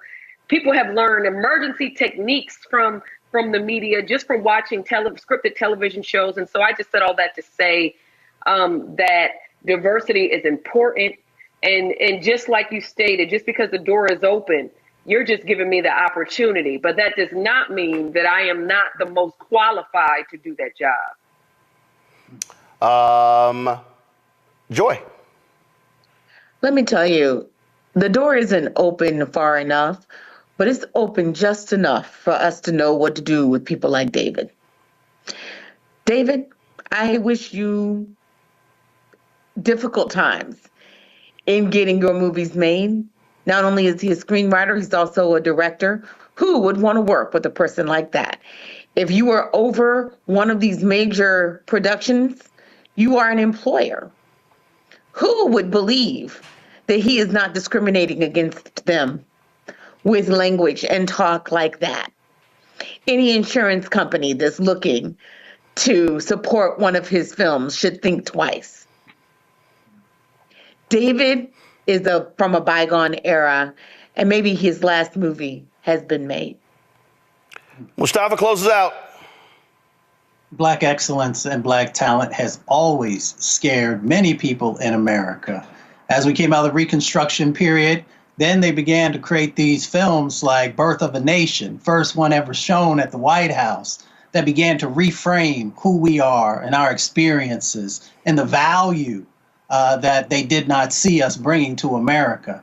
Then you fast forward to modern times. You know, we remember the words of Miss Fannie Lou Hamer when she said, "I'm sick and tired of being sick and tired." That is a set of experiences that many people of color in Hollywood had to go through. No matter how talented they were, no matter how excellent they were, they still couldn't get the sets of opportunities. But the pendulum is slowly swinging, and we find opportunities now, as you said, on so many different types of platforms to make sure that people cannot deny the excellence that we bring forward, the ingenuity, the innovation. So as we have always, when we began to make progress, folks have tried to find ways, either both subtly or in your face, to slow that down. But no longer are you going to be able to do that, because we are going to not only embrace our excellence, but we're going to make sure that the world knows it in every form and fashion that it exists. Gotta love it. The pendulum has swung too far. Fanbase is pioneering a new era of social media for the creator economy. This next generation social media app with over 600,000 users is raising $17 million, and now is your chance to invest. For details on how to invest, visit startengine.com/fanbase or scan the QR code. Another way we're giving you the freedom to be you without limits. Listen to me clearly here. When I say that there is an attack, a very clear attack on workers, on poor, low-income workers, believe it when I tell you this. Go to my iPad. In Louisiana, lawmakers voted to remove a law requiring lunch breaks for child workers. Florida and Texas passed laws prohibiting cities from passing laws requiring water breaks for folk who work outdoors. So when we talk about Medicaid expansion, we talk about, again, who are these people? These are the working class, the working poor, low-income people. These are the type of attacks that Republican legislatures are leading. See, here's the whole deal. All y'all folk who like, man, you said here, you on the plantation. You shilling for the Democrats. You just trying to make us vote Democrat. I'm stating fact. Literally. The headline, boom. Since the Republicans got a supermajority in Louisiana, it's right here. Louisiana lawmakers vote to remove lunch breaks for child workers, cut unemployment benefits. A House committee approved the bill along with others to reduce unemployment benefits and workers' compensation wages. So see, for all y'all, you're just trying to make us vote Democrat. You shilling for the Democrats. These are Republicans. These are Republicans. In Louisiana, Democrats can't stop it. They got a supermajority in the House and the Senate, and they got a MAGA Republican governor. See, some of y'all think I'm just joking. No, I ain't. I'm telling y'all what the real deal is, what's going on. In the next segment, I'm gonna show you what they're doing when it comes to cops. Not Democrats, Republicans. But see, some of y'all playing games with this election. And some of y'all want to flirt with Trump. Y'all, they are doing this state by state by state and want to do it on a federal level. But again, go ahead and play games if you want to and see what I'm talking about. I'm going to go to a break. I'm going to play this video here. The Poor People's Campaign had their Kill the Music. The Poor People's Campaign had their, of course, march. Kill the music, please. Poor People's Campaign had their march. Well, they went to state capitals. This was on March 2nd. But they're going to be doing this in June as well. But I want y'all to listen. I want y'all to listen to the video, and I want y'all to listen to the potential voting power of poor and low income and working class people. And how poor, low income and working class people, if they, one, are targeted, if they are organized and mobilized, they can determine the outcomes of elections all across the South, the Midwest, the Southwest, hell, the whole country. The voting bloc is real if politicians actually pay attention to them. Play it.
To pay my bills since I've been working at 16 years old. I work full-time 64 hours a week, 7 days a week. I am exhausted. Our government finds it necessary to ban abortion, to say that they are saving our children. But more children die as a result of poverty in this country. We should not be cornered and forced to choose one necessity over another.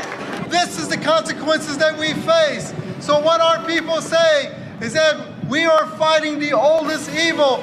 No matter how you call the holy, all of our sacred texts compel us to create a world in which there is enough for us all. in the face of a distorted moral narrative of religious nationalism, we declare that silence is betrayal. We gather on these streets in the spirit of the prophet Amos, who declared, hate evil and love good and establish justice. We heed the charge from the Holy Quran. Ya ayyuhalladhina amanu kunu qawwamina bil qist. O you who have believed, be persistent, standing firm in justice, witnesses for God. Hope comes from the bottom, from those most directly impacted by the profound evils of America. Our votes are not a show of support. They are a demand. We will raise our cry and we will call for change because nothing less would be a betrayal of our sacred commitment. We are here. We are the poor and dispossessed, and we are here. Until children are protected, sick folk are healed, low-wage workers are paid, immigrants are treated fairly, affordable houses are provided, until saving the world and diplomacy and living in peace is more important than blowing up the world. We won't be silent anymore. If we've got to march, we'll march. If we've got to engage in nonviolent direct action, we'll engage. If we have to ask workers to make election day a labor strike day, we'll do it. But until then, we won't be silent or unseen or unheard anymore.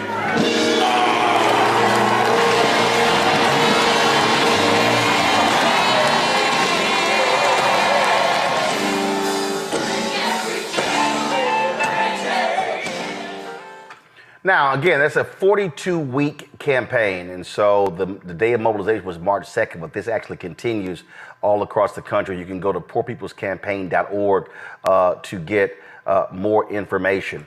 Now, Fanbase is pioneering a new era of social media for the creator economy.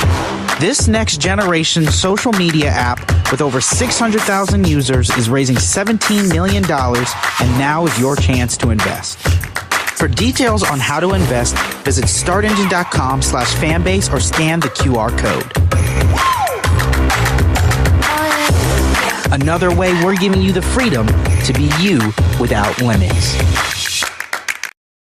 When we say a Republican Party, they don't like black people, this is a perfect example of that.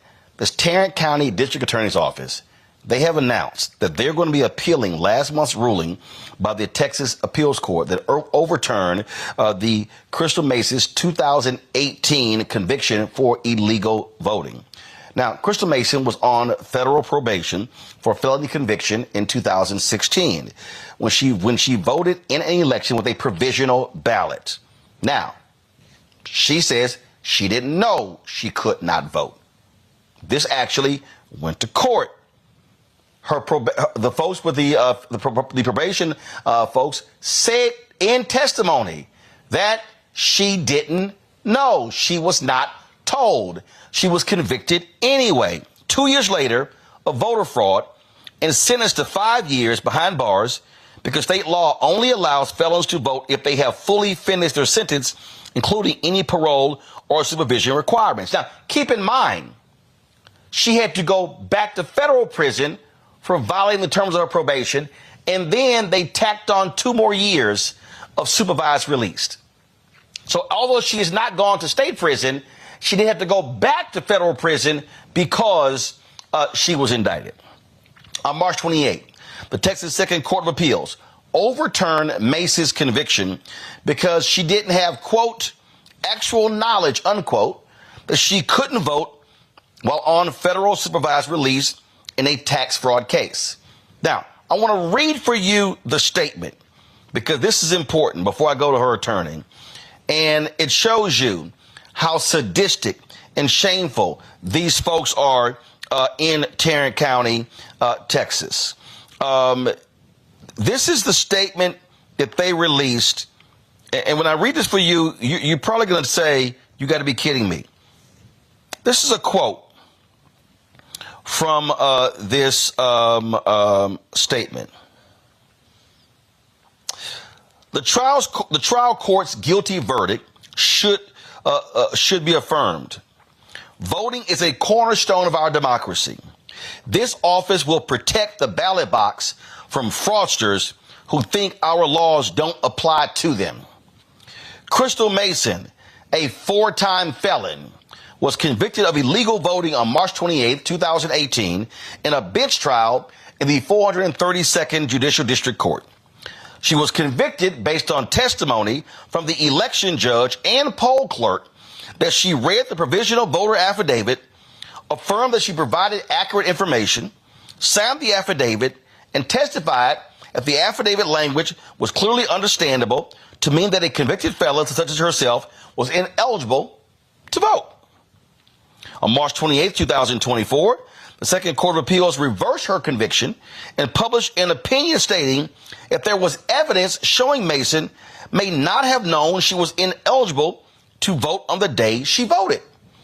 The Second Court of Appeals failed to give proper deference to the trial court's guilty verdict and reweighted the evidence in favor of Mason. The Second Court of Appeals misapplied the sufficiency standard of review by not viewing the evidence in the light, y'all gonna love this here, by not viewing the evidence in the light most favorable to the trial court's verdict, in contravention to binding precedent for the Texas Court of Criminal Appeals. The Second Court of Appeals publication of its opinion creates the very real risk that future sufficiency cases will likewise be wrongly analyzed and decided. This office requests that the Texas Court of Criminal Appeals grant review in this case, reverse the Second Court of Appeals decision, and affirm the trial court's guilty verdict. That's from the Terrence County DA's office. Kim Cole, Crystal Mason's attorney, joins us right now. Kim, hate to have the fact that we're talking to you again about this case. This has been going on for 8 years. And for people who don't understand, she filed a provisional ballot. The ballot was not even counted. So it wasn't like it actually was included. That's one. They also lie in this statement, Kim, by saying that, oh, she knew this, she knew that. And then they also lie by saying that once there was evidence showing Mason may not have known she was ineligible. This is according to the court. So they're trying to say that they're wrong. There was testimony. Wasn't there actual testimony by a probation officer who said no one told her she couldn't vote? Correct? That is absolutely correct, Roland. And it wasn't just a probation officer. He was a supervisory probation officer. He was over all the probation officers. And he testified on the stand. And this was their witness. This was not Crystal's witness. This was their witness that they called to the stand. And they asked him point blank, didn't you tell her that she was not eligible to vote? And he said, no, I did not.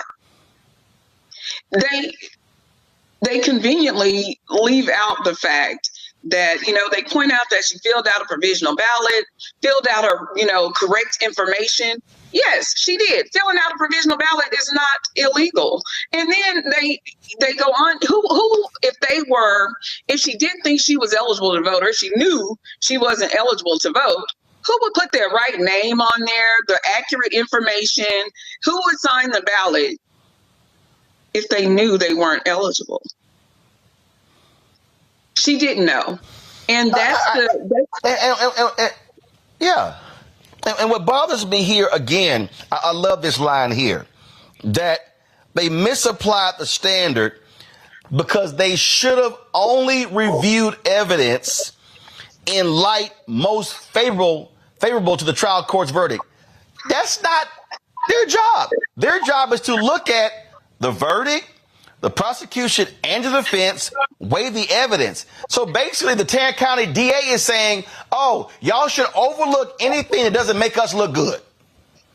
And that's essentially what they're saying. Unfortunately, the hypocrisy is real, because we've seen time and time again that they have absolutely ignored precedent. Otherwise, we wouldn't be where we are right now with the Roe v. Wade situation, with affirmative action, and numerous other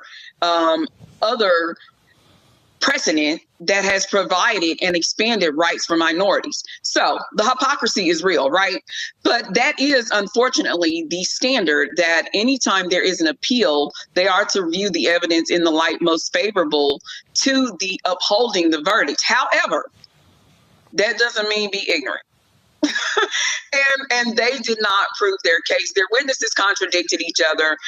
And what they also failed to include was that the Second Court of Appeals said that even if she had read the affidavit, there is absolutely no language whatsoever in that affidavit, because Crystal testified that she didn't read it. They're going on her two neighbors' testimony that was inconclusive that she read it. They're like, well, I think she read it. You know, she was moving her finger.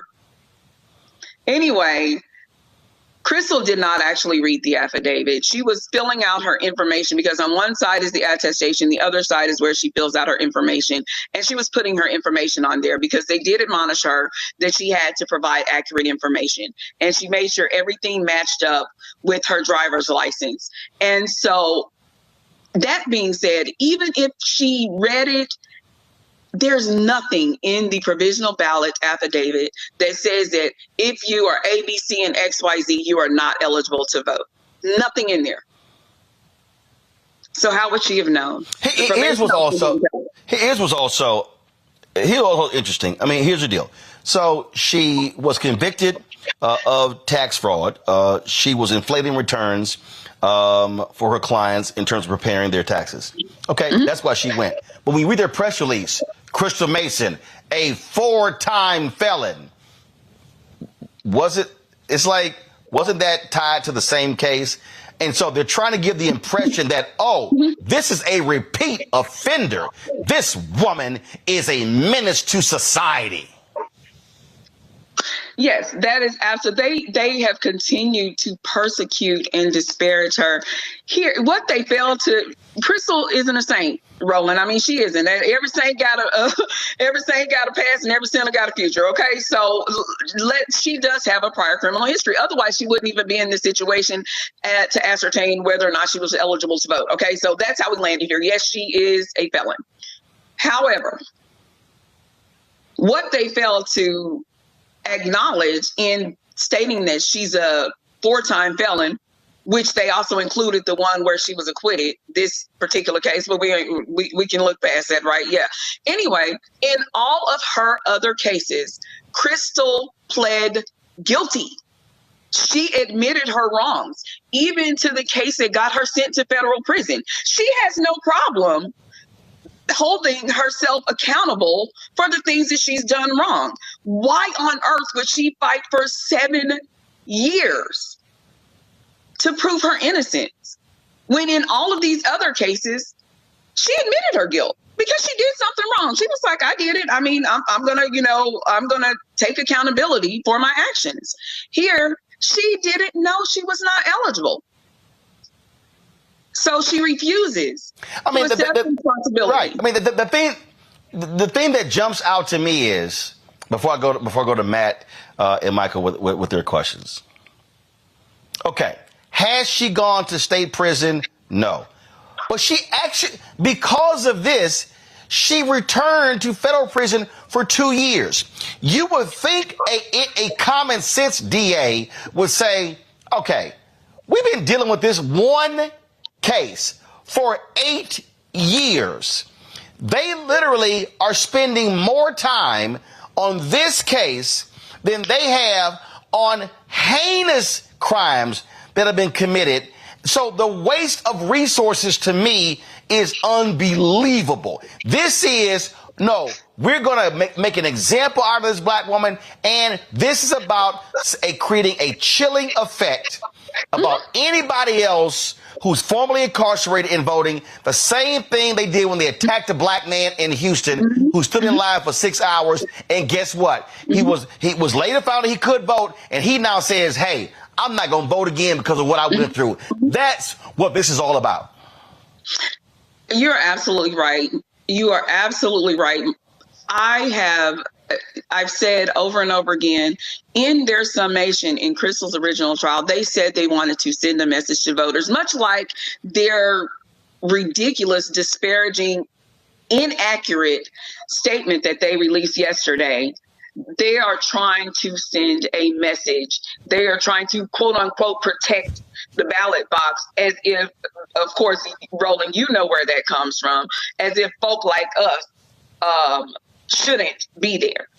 And so they are absolutely still trying to send the same message. 7 years later, 8 years later, we're coming up on another election. 8 years later, they're still trying to send the same message. They don't want folks who look like Crystal at the ballot box. They are trying to protect the ballot box, not from fraudsters, because let's be honest, we've seen the documentation of who was committing all the voter fraud in the past few elections.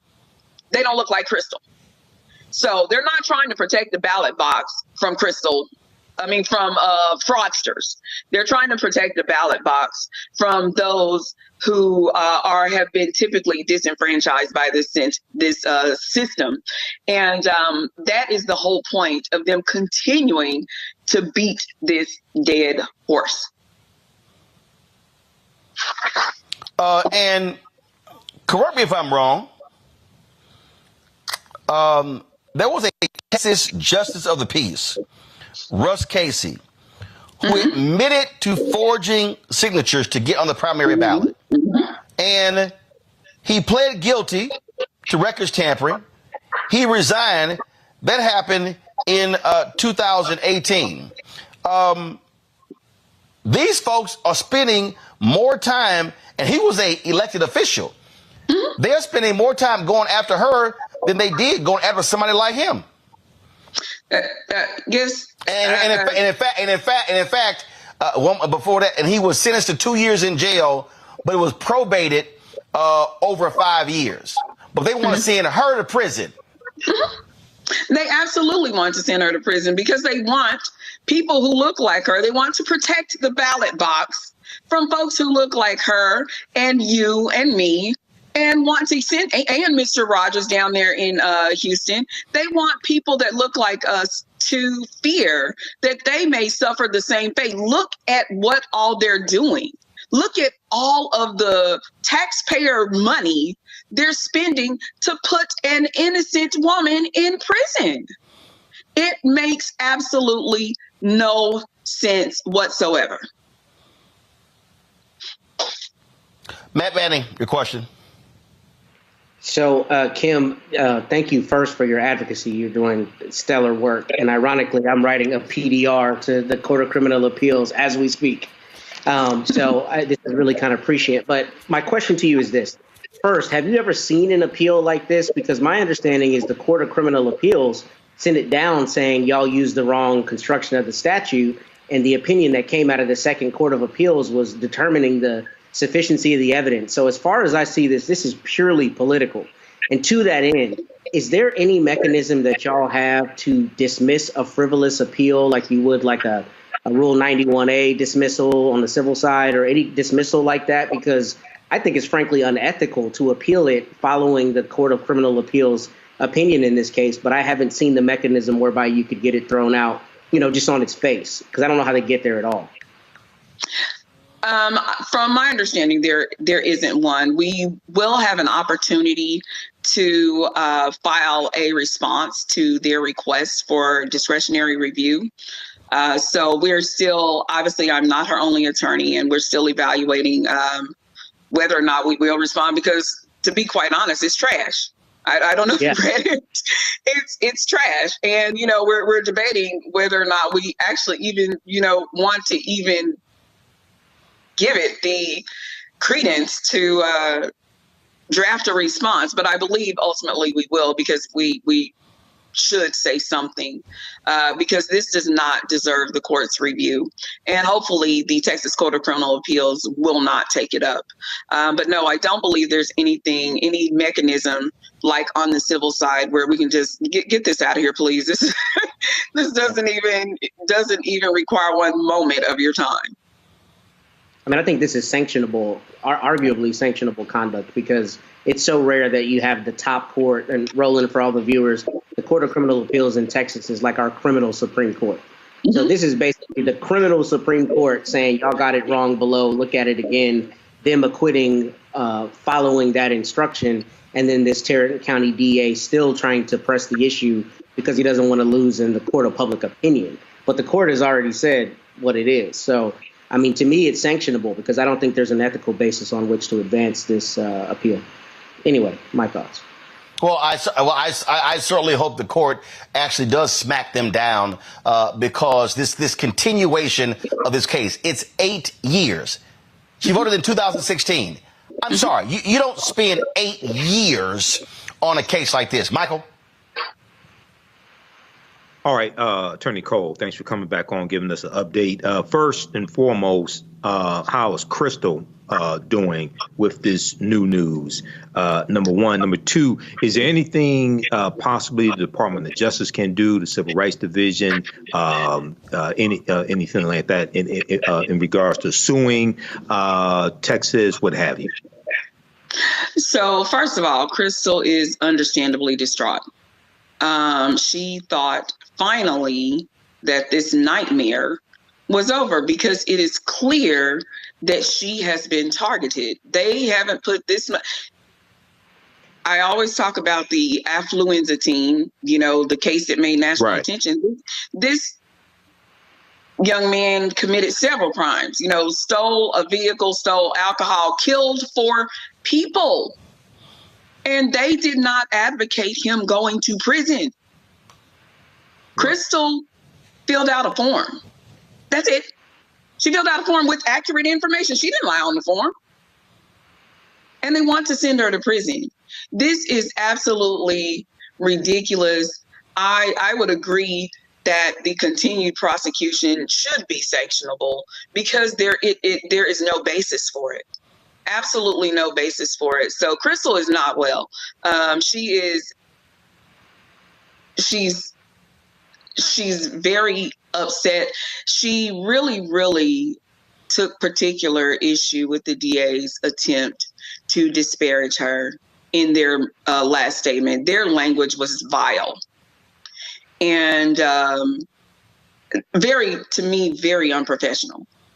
So she really took issue with that. To, you know, paint her as a 4-time felon. No, this conviction was thrown out. So you can say, so she isn't a 4-time felon, but they just really took, you know, called her fraudster. They really took some low blows. And so she's not happy. And she was looking forward to moving forward with her future without this hanging over her head. She has had to worry for the last 7 years. At any moment, this case could have turned the opposite direction and she would have been looking at 5 years in jail and prison. And so she finally thought that was over. Your second question, and I apologize, I forgot what your second Department of question Justice, was. Civil Rights Division. Yeah. Is there any role that they can play in this? I think there's a role that they should play. There are some issues going on in Tarrant County that definitely would, and in fact, there's some other issues going on in Tarrant County, may not be known to you, but those of us locally know. I actually am drafting a DOJ complaint, not in regards to Crystal's case, but in some other infringements of rights there in Tarrant County. So the DOJ should definitely step in and actually make a move in Crystal's case too. Typically they don't get involved in pending cases, but they definitely should look at Tarrant County's prosecution, period. Not just in Crystal's case, but in their criminal prosecution, period, because I guarantee you Crystal's case is the tip of the iceberg as far as this malicious prosecution goes. Wow. All right. Thank you. Well, it is just, again, it is shameful. To me, it is utterly ridiculous. And again, they are terrorizing this woman. That's what they're doing. Their behavior is an abomination. And I really believe that civil rights groups and others should be showing up at the Tarrant County Commissioners meeting, condemning the DA, demanding the commissioners do an audit of their department, to waste resources, to waste taxpayer resources, going after this one woman for 8 years is nuts. And I really do hope that folks in Tarrant County and Fort Worth are loudly protesting this district attorney, calling him out and demanding he answer to this, because this just makes no sense whatsoever. I agree, Roland. I agree. And we have been, so many organizations and individuals have reached out in support of Crystal, and we are planning, they are planning some type of actual action and protest of them continuing to pursue Crystal, not just in the interest of justice, but also in the interest of fiscal responsibility. They're spending taxpayer dollars on a political narrative. And that's not how the taxpayers want their dollars spent. I would think if there are funds allocated toward fighting crime, they would really prefer that they pursue people who have actually committed crimes. Fanbase is pioneering a new era of social media for the creator economy. This next generation social media app with over 600,000 users is raising $17 million, and now is your chance to invest. For details on how to invest, visit startengine.com/fanbase or scan the QR code. Another way we're giving you the freedom to be you without limits.